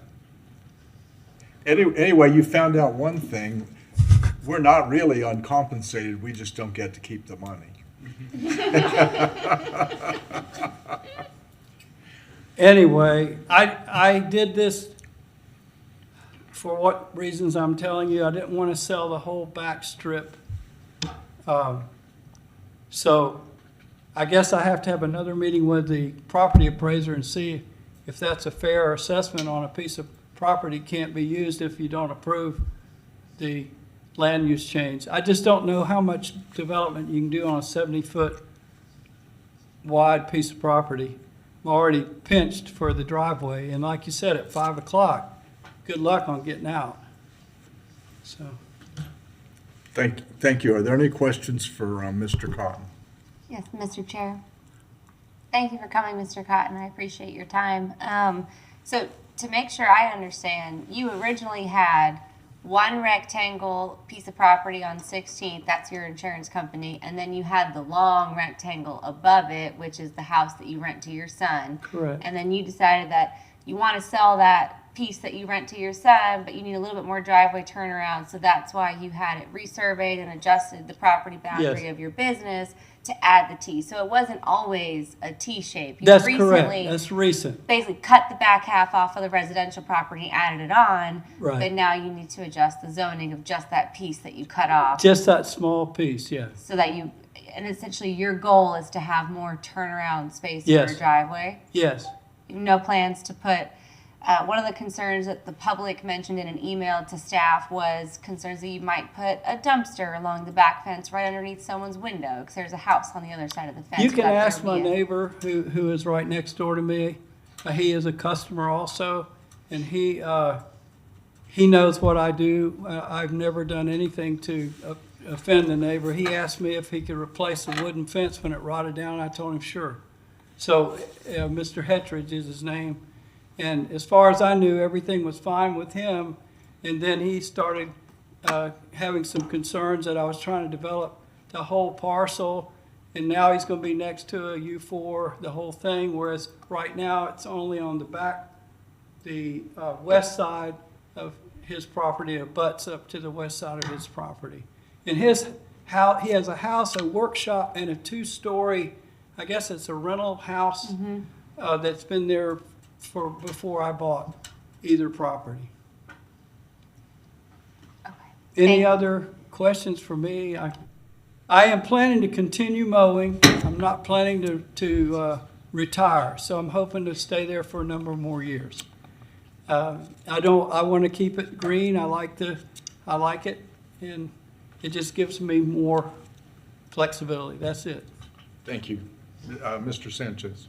I have a question. So we heard about the dumpster, we read about the dumpster complaint. I'm so curious what an insurance company dumpster would be like. It doesn't seem like a restaurant dumpster where you might have rats or something.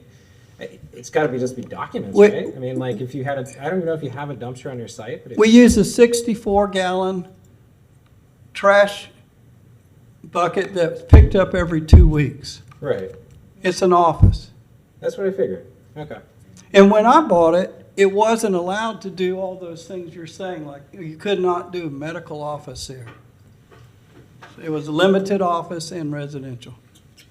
Okay. So in terms of a trash concern, it would seems like it would just be documents. The trash is on next. The trash can is abutting to the Walgreens property.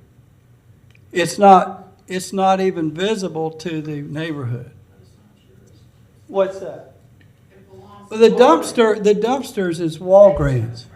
I just have a trash can on my. Okay. Yeah. It's not like, just to be perfectly clear, there's not like food, there's never been a rat concern or any of the things that you Not think associate on with the bad office, dumpsters? but in the residential area, there's rats all the time. Okay. Because it's near that Lake Meta. Thank you. This is running amok. Mr. Hill. Thank you. Juan, I have a question for you. And if this site were to be rezoned successfully and say something 30 years down the line, this site does get sold to a developer and it gets redeveloped in that unlikely scenario because the way the site is built out, they would be required to abide by the latest land development code standards for screening and buffering, correct? Including a trash can? Correct. Yes, we do have buffer requirements within our land development code for the, I forget, it's a 9-foot buffer, but it is a buffer A. There is provisions that require a vegetative buffer between the uses. And this also has to go through development review. So we do have a staff, a full onslaught of staff that will be looking at this proposal as well. That will have to meet stormwater criteria as well within the site. Thank you, Juan. Ms. Sutton. I'm sorry. Oh, no, do you have something that's? I was just going to confirm that it is a type A buffer that's required between the two land uses that we're talking about. So that requires a 9-foot wide buffer with landscaping and trees. So they wouldn't be like a future developer, say 30 years from now, because we are talking about changing a future land use designation. So of course, further down the road, somebody could definitely redevelop this. That 9-foot area wouldn't be able to be developed between the two properties. Just if that helps with the conversation. Ms. Sutton? So I personally don't have issues with this petition. I think when we went through the transit zoning, we specifically looked at 16th as sort of, some potential for commercial uses. I also think that the piece that we're talking about now is actually currently adjacent to U6 and the Walgreens parcel. And so I actually like the idea of the single family having the U4 between the U6 and kind of the 13th Street uses as a transition. If this was ever to redevelop in the future, to be perfectly honest, as someone who does development in this town, that back piece, you would dedicate a quarter of your property, which is about 1/10 of an acre, to stormwater. So you would have your buffer that would be required and a stormwater pond back there. So I personally don't have concerns about even future development really being of significant impact. And I think that we already have sort of this U4 zoning along that corridor, which we discussed when we did all the transect zoning. So I support this petition. I don't have significant concerns. Anything else? Thank you, Mr. Cotton. Thank you. We have several more hoops for you to jump through, but it'll be great. I'll open this to the public to make comments, please. Mr. Chair, we have some submitted cards. So I will read those off. Say that again, Mr. Oh, well, you just go collect up cards anytime you like. Our first speaker is James McFarland. Yes, hi, it's me. I got here. Jim McFarland. Just for those of you that haven't experienced it, I do not need an alarm clock. It is 5:30 a.m. when the dumpster gets dumped. And I'm a good 200 foot from that dumpster that's at the bank parking lot. So if that was outside my bedroom window, 10-foot buffer, which when you look at the property line, the house is on the property line that you're talking about changing zoning to. So I guess I have a plan here of going through this, and I've only got 3 minutes, but I got to say somebody's pulling the wool over your eyes. They definitely pulled it over the neighborhood's eyes.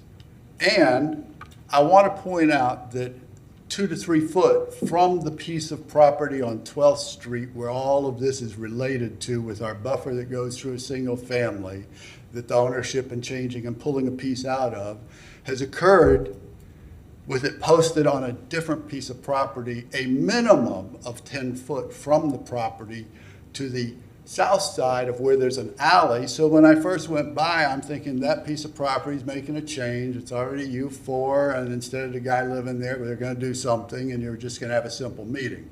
That's not the case. Now, the other wool that's over your eyes right now is what does he own?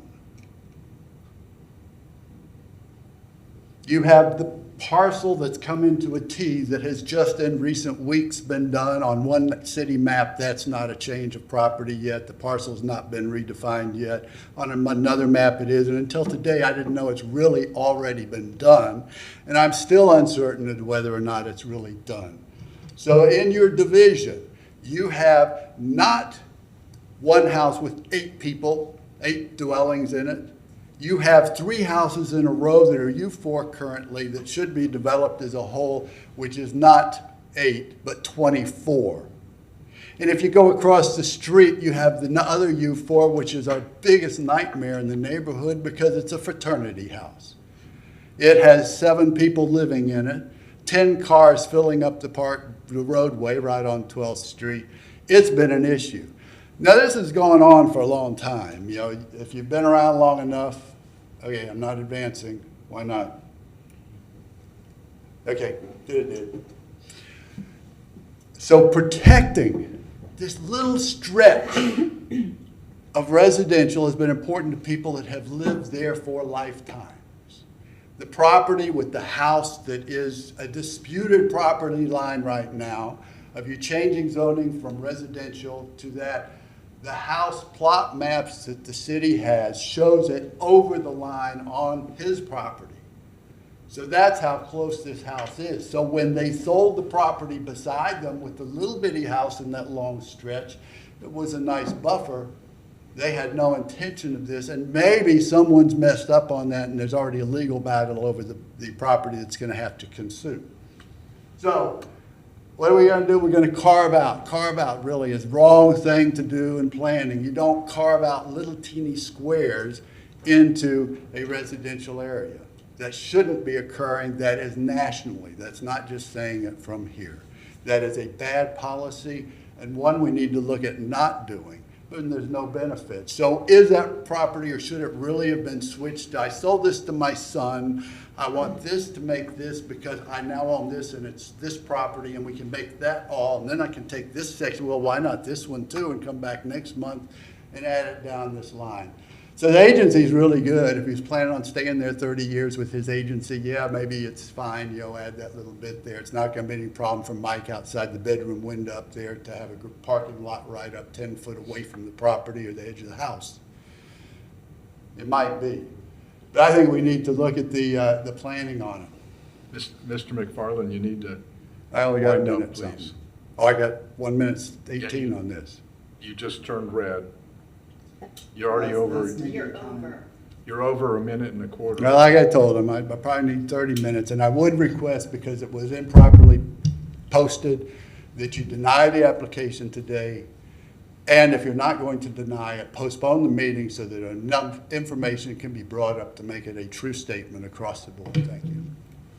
Thank you, Mr. McFarland. Anybody else want to make a comment?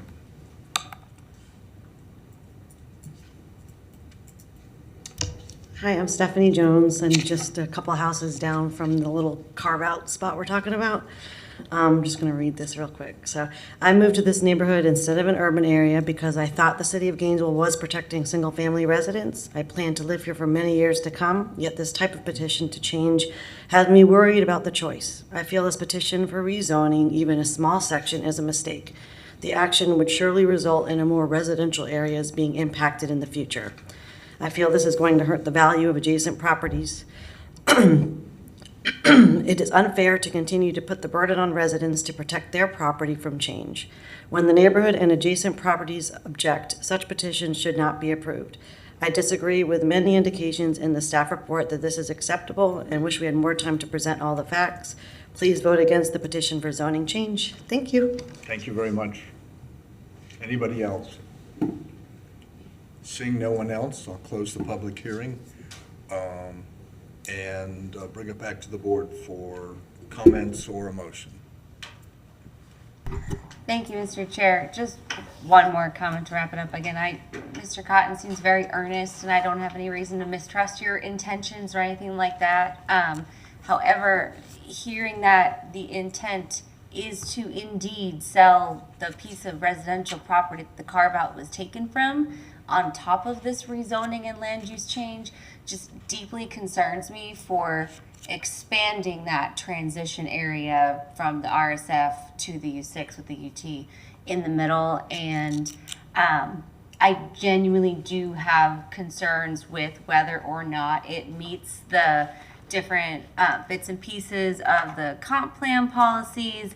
And I am concerned about even if Mr. Cotton stays here for another decade, if the land gets sold in the future and someone else develops that has a slightly more intensive business and just adds that much more of a traffic concern to this very busy intersection, I'm empathetic to the concerns about the GHS students. And all that being said, while I appreciate all the effort and the money that's gone into this, I don't feel comfortable supporting this petition at this time, but I would feel comfortable tabling it, reposting the notice, and seeing if anyone else has additional comment in the future. But at this time, I don't feel comfortable supporting the petition. I apologize. So, Thank you. Thank you. Anybody else want to make a motion? Oh, I'm sorry, Mr. Murmer. Dr. Murmer. Thank you, Chair. All right, so, you know, after Mr. Cotton's presentation, like I really like Mr. Cotton. Like I really want to like have a beer with him, and I want to support this. I really do. And if this were somewhere between like 6th Street and Main Street, I don't think I'd have a problem. But with GHS there and what I've seen with the Starbucks, I just don't think I have enough information at this time. So I guess I'm echoing Member Bell's comments, and I would like to motion to continue. I'm sorry, did you say a motion to continue? Yes. Do we have a second for that?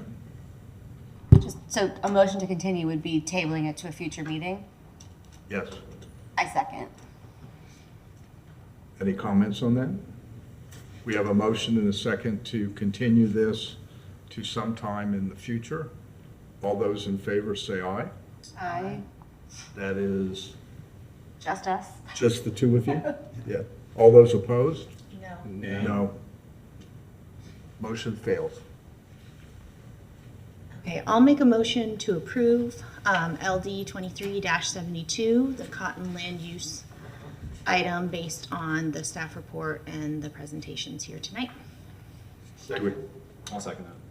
Okay, I think Mr. Hill beat you to the.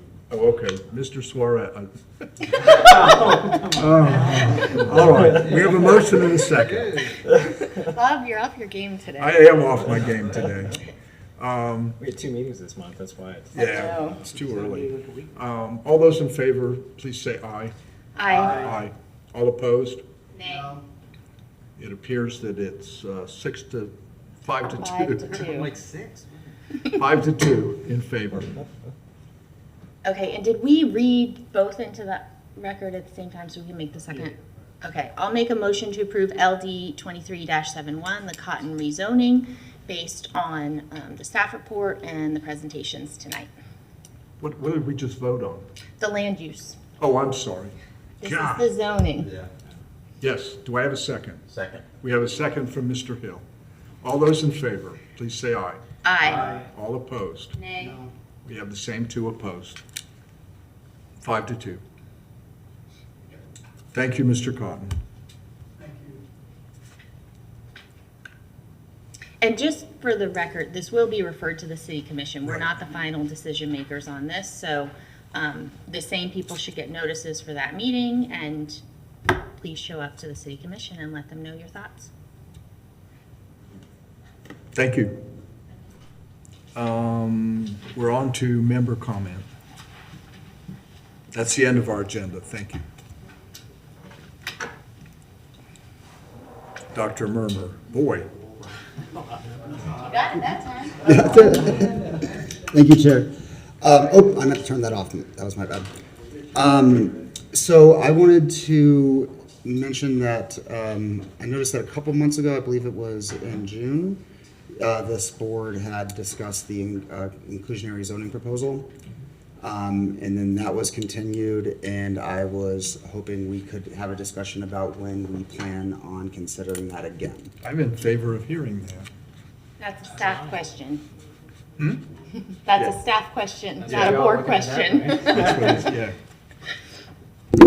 Well, what I can say is that we're currently working on that. Right now, we've been asked to do research to see what other municipalities are using as thresholds to invoke the inclusionary zoning requirements. So that's what we're doing right now. We are looking at other municipalities to see what thresholds they have.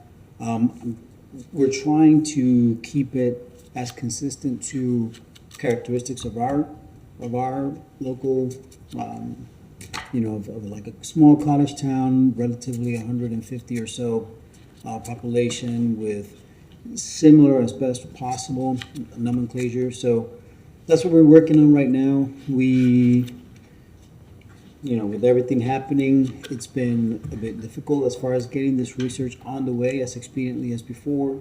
However, this is a priority for us. As far as time zone, when we will be able to bring this to you, we are working to have something within the next 2 months, I would say. That's something that I feel we can support. And if something happens where we can, we'll of course let you know, but that's currently our trajectory and our timetable. Mr. Chair, can I add on to that? Say that again? Can I add on to what Juan just said? So I know I'm not staff, but I'm actually the chair of the city's Affordable Housing Advisory Committee who sent that recommendation to y'all with the backup. And from what I understand, it seems to me that staff has been asked to compile information that was already compiled and discussed in the AHAC meetings that we've had for over a year now. And I would be more than happy to, for example, review that information with the plan board at the next meeting to give y'all an additional level of comfort that the due diligence has been done to vet other communities of similar size and demographics. We had 4 public workshops throughout the city to solicit public feedback. Staff put together a lot of hours into bringing information together, creating handouts, and things like that. I personally gave multiple presentations to the public. And so if there was a level of unease from the plan board about maybe a lack of information, or you felt that you needed staff to do more, I'd be happy to discuss that as an actual agenda item at the next meeting and see if I can help spur things forward. Because from what I understand from what was asked for in the maybe June meeting was for items that we suggested staff develop in the ordinance development process. And so it kind of seems a little bit like putting the cart before the horse, because it needs to get to the commission to get their feedback before staff and legal can actually develop the ordinance based on said feedback. And so I feel like if we want to make progress on IZ in the city, we have to just get it to the commission with our opinions backing it up, and then direct legal staff to actually develop the ordinance based on said feedback. And so I think the information's there. I'd be happy to bring it next time, but I'm personally very invested in getting IZ policy recommendations moved forward as quickly as possible, because they're sorely needed in the current environment of the whole exclusionary zoning situation that happened and then was reneged and all that stuff. So throwing that out there. And I think I second everything that Member Bell just said. And, you know, Juan has already done a tremendous amount of work and research on this proposal. And if I recall correctly, it was, please do correct me if I'm wrong, Juan, backed up by research that was done independently by the Florida Housing Coalition. They were involved. Is that correct?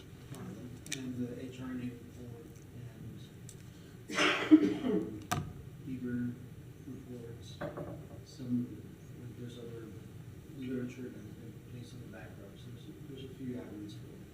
Yeah. Well, Mr. Castillo, it sounds like you've got at least 2 members who are hot to get this done, and I think the rest of us are too. You might want to get with Mr. Edelton and see if we can get this together again. Mr. Nay. Yeah, I was going to ask about IZ, but I also had brought up some text amendments in June, and I was going to ask if you guys are busy. I totally understand. I was wondering if they were going to be brought back, if you guys have had time to look at them. And I imagine probably not, but just to ask. The short answer is I actually would like to put an item on September, what are we in? Yeah, September's meeting for text amendment discussions, because I know there's a list that was started a couple of years ago on text amendments that we have been working through. And there's been some questions about updates on that.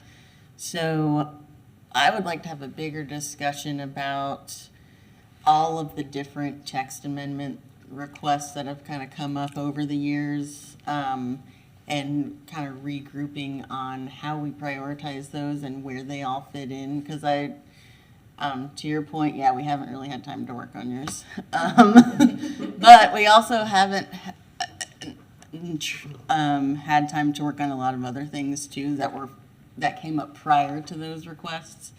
So I think we might be looking for a little direction on just how to prioritize all of those, in addition to some requests that have come up from the city commission.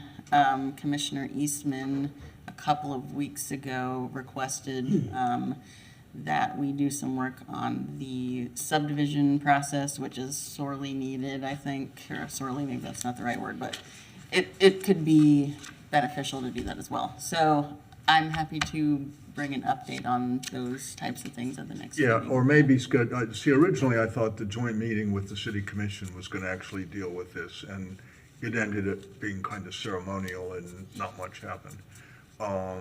So I do think if we either get an update from you or we schedule a workshop and see if we can figure out where our priorities are again. Yeah, I'd like to do that. We can see how many items we have, not sure at this point in time, but for the September meeting.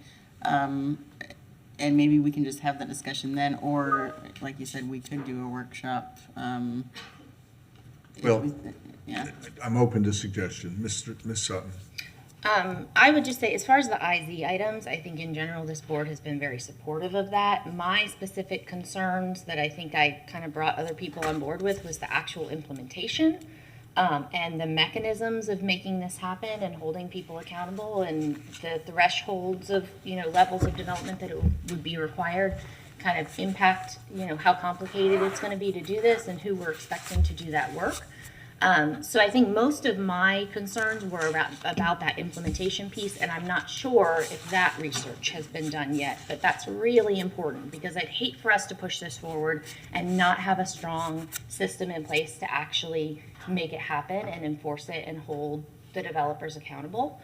I don't want to push something ahead just to say we have it on the books to let it be a failure in implementation. So the implementation piece is really important to me, and I don't know that research has been done yet. So I hope that when you bring it back to us, you're able to answer some of the questions I had as far as that goes.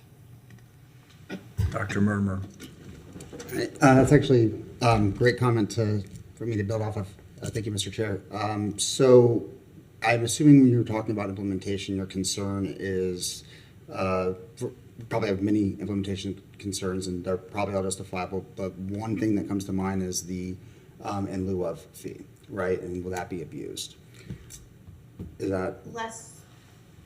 Less so with that. More the agreements, who's vetting people, what, at what level of developments are we expecting people to go through this? What's the process? Who's the entity? Every one that has happened so far in Gainesville has been different and had unique legal agreements with unique housing authorities, and we need a template. We need to make it easy for people.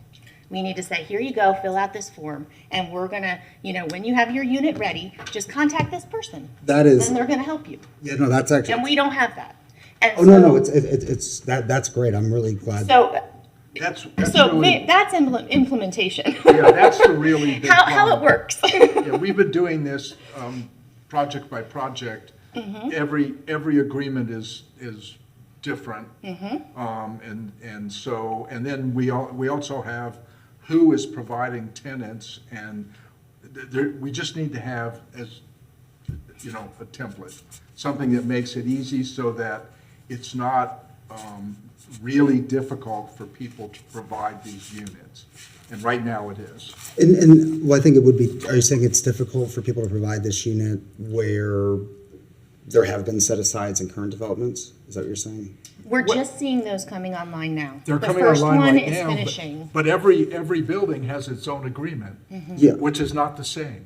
It's not, but I mean, I got to tell you, I can tell you what the problem is. The problem is partnering with Gainesville Housing Authority and not Alachua County Housing Authority. I mean, they're just horrible partners. So some that's of something that them- we can, talk about or forward to the commission if it's too political of a question. So I'm personally involved with one that is working with the Alachua County Housing Authority. Yeah. So they're not all with, and that's part of the problem though, is like there's a lot of inconsistencies in the existing agreements, and we haven't seen them come to fruition. We haven't seen them be successful yet. And I think we need to make a template and have a standard for these developments if we're going to start requiring it, particularly on really small developments Yeah. that may not have big developers that aren't big developers that don't have a land use attorney in their pocket to pay thousands of dollars to negotiate these agreements. The city needs a template. Isn't that what this is supposed to be though? That's. So what we have seen is text amendments, not the legal agreement and not the implementation. as far as what staff would be involved. Is the housing department involved? Is it planning's job? Is it one housing authority or another, or a separate entity?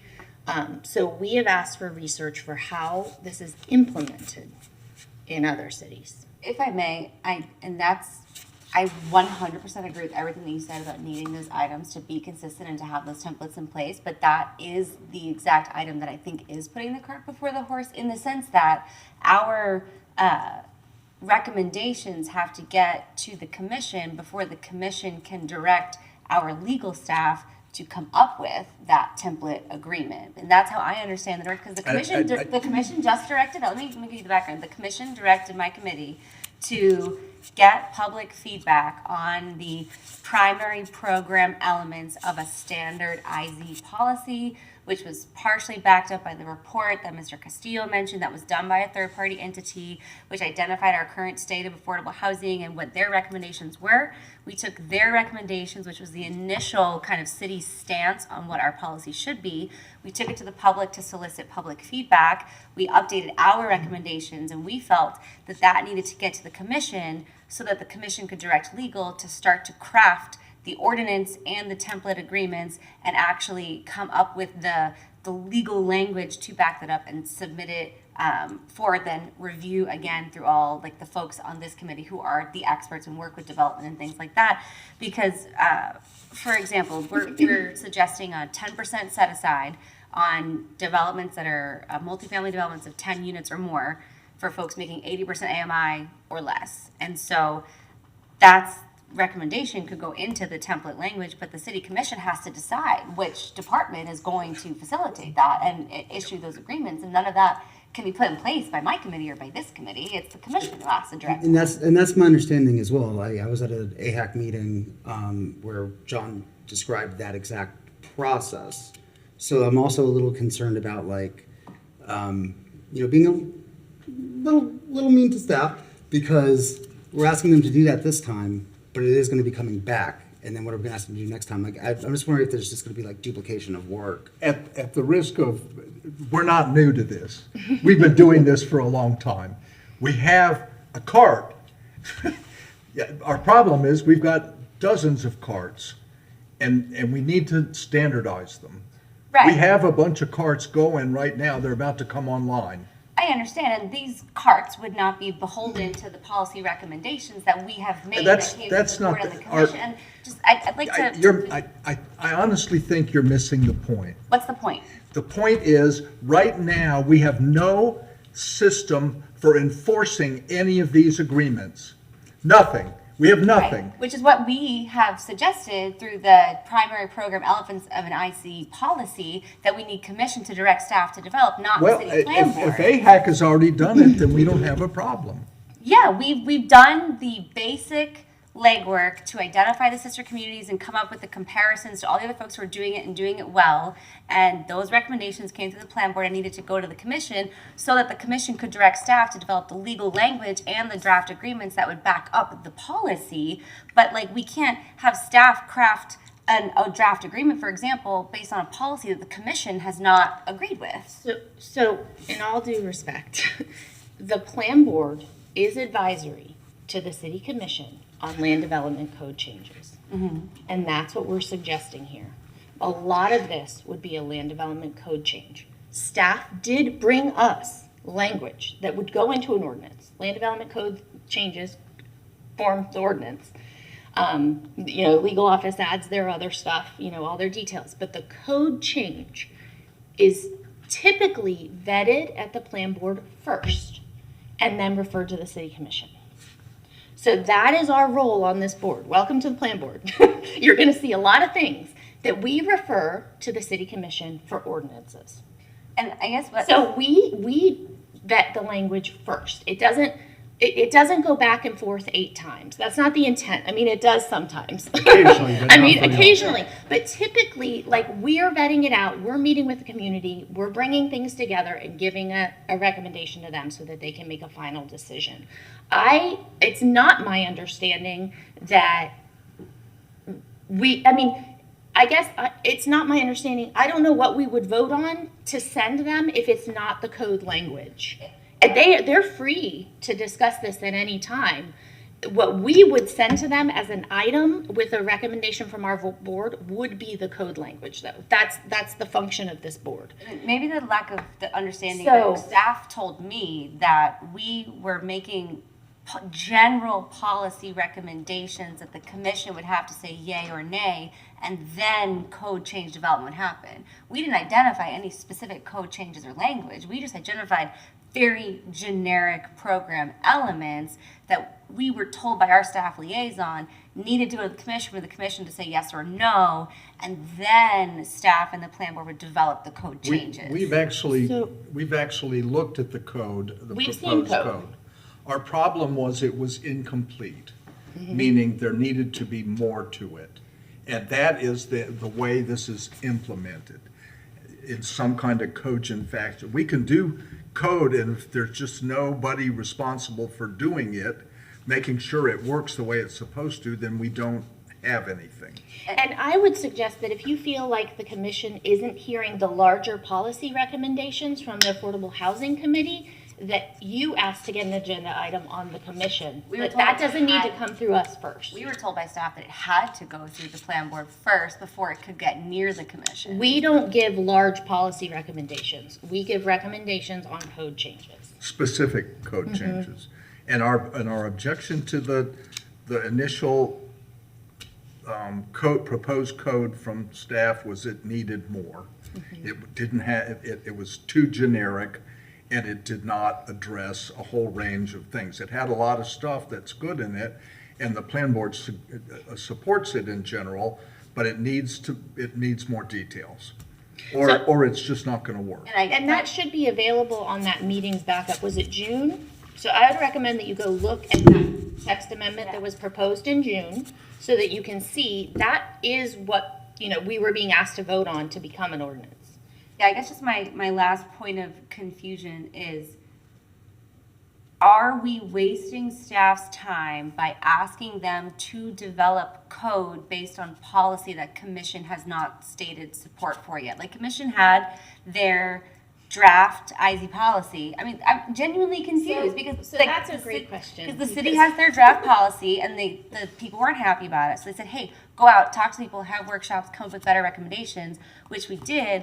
But like, until the commission says, yes, we like those recommendations, how can staff develop? Isn't it wasting staff's time to have them develop code based on unsupported policies? If you look at what the mission of, we are the local planning agency. We originate all new code and land use and zoning decisions. We're the ones that you need to do it to, not to the city commission. But doesn't the city commission need to provide guidance on the policy that you're drafting the code to support? We already have, we can draft anything we want. We don't have to rely on the city commission. We have in fact got some direction from the city commission, which has generated the code that, and the presentation we had in June. So we're not trying to spin but it doesn't normally go straight to the city commission and then bounce back. Go ahead, Juan. If it will help the board, because it's also getting a bit late. Right now, what staff is doing the research and doing the comparison to see that threshold across other municipalities. What we can do additionally is do almost like a, what's it called? What's the word? You do Red line? not a red line, but it's like you're writing a paragraph, you do a paper, you do, what's the word? Markup? Not a markup. Brief? Beg your pardon? A brief? Are you talking Not a about brief, but Track it's, changes? no, it's, oh my It's God. turned into a- Anyways, but I'll Like give an you like abstract? a shell of how this Outline? works. Thank you, Okay. outline. Wow, I blame it on ADHD. Anyways, but, so we have an outline and, where we detail the process, basically staff's suggestion on a process outline and bring it before the board. In that outline for your review, if this works for you, then we can bring this forward, and then we can also have legal involved with it, and they can start reviewing and doing determination of some type of legal document or ordinance. And by the way, you can go look at the code that was proposed I'll do that, yeah. and look and see what our response to it was and why. In my defense, Ron hasn't onboarded me yet. To what the plan board does. It never happens. Yeah, I was gonna say, you've been onboarded. You came to a meeting. The only and said- issue is if you want to get off. Yeah. Dr. Murmur, I stole your thunder twice now. I'm sorry. Oh, you're Were good. you actually done with your comment? I'm so sorry. No, but you, I mean, you. Wait, Mr. Sanchez. Well, you started. You go ahead and finish, and then I'll jump on after you. Yeah, so, no, I agree with everything Member Bell is saying, and Mr. Castillo, thank you for all the work that you've done. And I guess my comment is that, I know that we know the commission is going to ask them to do a lot of this work as well. So, and I'm just afraid that we are not only slowing down the process, but we're also just creating make work for Mr. There's already been a process and it's well advanced. Yeah. That's what I think you're missing. If we waited to get on a commission agenda, I mean, it takes months sometimes to get on commission agendas, and then get it kicked back to us, and then send it back to the commission again, you're just adding unnecessary steps. Right now, we're waiting for staff to bring it back to us, and when we feel happy with it, we can send it to the commission. I would add. That's where we are. We're waiting for staff to bring it back to us. We've seen a draft. We've asked for more information. They're going to bring it back to us, and then we will refer it to the commission. Now, there's no doubt that they will make some changes, but hopefully they will also trust that that a lot of the policy and a lot of the suggestions in the text amendments are informed by all of this work that staff has done, the public hearings that boards have done, and that it's, a more solid recommendation because it's been through that process before it got to them. And part of what we do is when we make a recommendation, theoretically, they don't have to just start all over at the commission level. They have a level of confidence in what the work the board does and how it's done it, that this is a well thought out plan. And we don't want to send half-built ordinances to them. And my concern, it just comes from the fact that they had something in front of them and they kicked it to AHAC to come up with updated recommendations. And I just would hate to waste staff's time and the plan board's time putting a lot of work into crafting ordinances that aren't what the commission expected to get, for example. Well, they might not be. I mean, we sent them the exclusionary zoning thing. And, Yeah. I mean, we did Gainesville Rise. I mean, the commission's going to do what the commission does. And all our role is to give them the best recommendation that we can based on our experience and public input that we gather. That's our role. They make the final decisions, and that's unpredictable. I do want to say something. Yeah. Mr. Sanchez got knocked off. I donated some time to Yeah, Dr. go ahead. Murmur. I was going to say, if we don't have this buttoned up before the commission, it's going to get killed at the commission level. Yeah. It's going to get eaten alive by all the people that show up that hate every single change to housing policy we do in this city. It needs to be buttoned up. One of the first questions, I'll guarantee you some of those folks will ask, how is this going to be implemented? We're trusting developers, and if we don't have a good answer for that, dead on arrival. And so I think what we've been trying And to do. it should be dead on arrival. Yeah. That just means we're doing something that's half-baked. Yeah, we're trying to make it performative without being sure that there's a system to make it work. Does the plan board have the authority to instruct the legal portion of staff to do their due diligence from a legal perspective in crafting these recommendations? Well, first of all, they do it from a perspective that is legal in the sense that it meets the ordinances of the city. At the point, even the commission doesn't know if it's strictly legal, and at the point that we agree and send them something, they agree to it, then they send it to legal to craft an ordinance. Usually after the first reading. Yeah. In fact, the first reading today, anyway, it's now at legal reviewing what the first reading said, and then it'll come back. Sometimes it takes a long time. But there is actually a system. This system on inclusionary zoning is in fact pretty well advanced. We're really looking at the last 10% of it. So if you'll review some of that, you may see where we are. And I do hope, I mean, I've been pushing Mr. Edelton to bring it back to us, and it hasn't come back. Got it. Anyway, Mr. Nay? Yeah, I think I was just gonna reiterate whatever, I mean, the commission's gonna do it, but we have to pass something that we're comfortable with. We passed the easy and we were comfortable with it. They decided, you know. Yeah, that's, but we don't want to send them something, you know, we're really bound by the ordinances that are in existence now.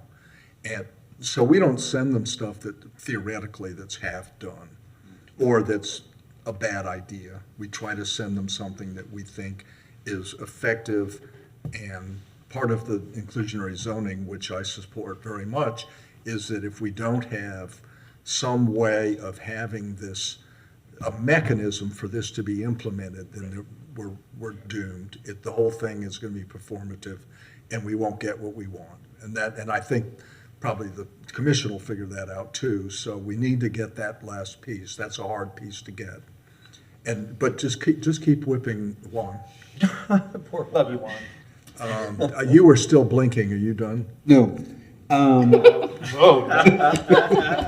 But it's on a completely unrelated topic. The commission has instructed that we present a report before them, so I just want to bring that up before you. Oh, yeah. I got it. When is that supposed to be? The date is October? I think it's like It's October. Okay. Could you send me that email again, and we'll put something together? Okay. I have a housekeeping issue that I would like the staff to begin looking at. Traditionally, we have not had a meeting in November because of the fact that the fourth Thursday is Thanksgiving. And then normally what happens, we have the same problem in December because we got Christmas that bumps into us. So normally what we do is we do a single meeting about the first week of December for both. The second week, because the commission meets the first week. Okay, second week of December. That counts for both November and December.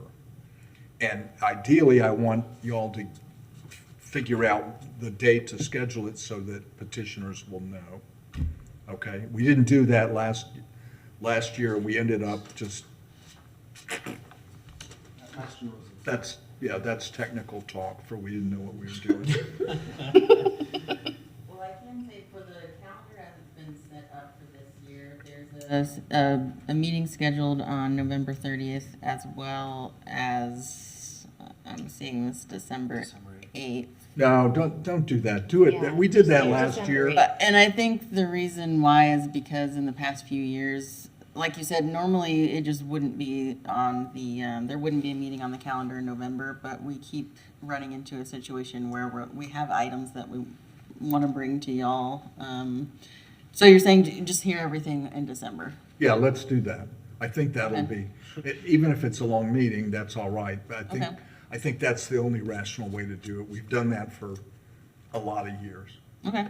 Is there a point where there's too many items and you want to bring that November meeting online? Like, I don't know. I guess you can. We got like 15 You items. can or like- sync. I know, we've had past midnight on occasions. Yeah, it's not the number of items. No, it's like, like- you can have one item and be here till Yeah, right, midnight here if we you've are. got, Well, that 300 if you've got the right project. And so we want to Dr. hear- Murmer, what's, Oh, well. one last comment, please. No, thank you. And I'm nearly satisfied with the explanations for why we're holding up IZ.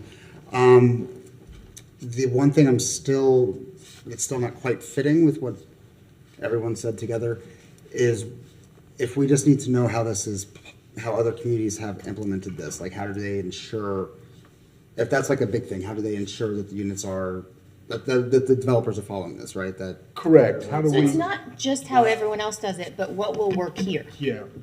Okay, I guess that was my question, like comparing similar communities. Because Well, we just like to, we try not to reinvent the wheel if it's not necessary. And part of the thing that we're arguing about, should there be a city department to do this? Or should we find the Gainesville housing? I mean, is the city going to have dedicated personnel. So I remember that part from the transcript, and I'll go back and I'll watch the video, maybe like the transcript. Yeah, I think that might but be helpful.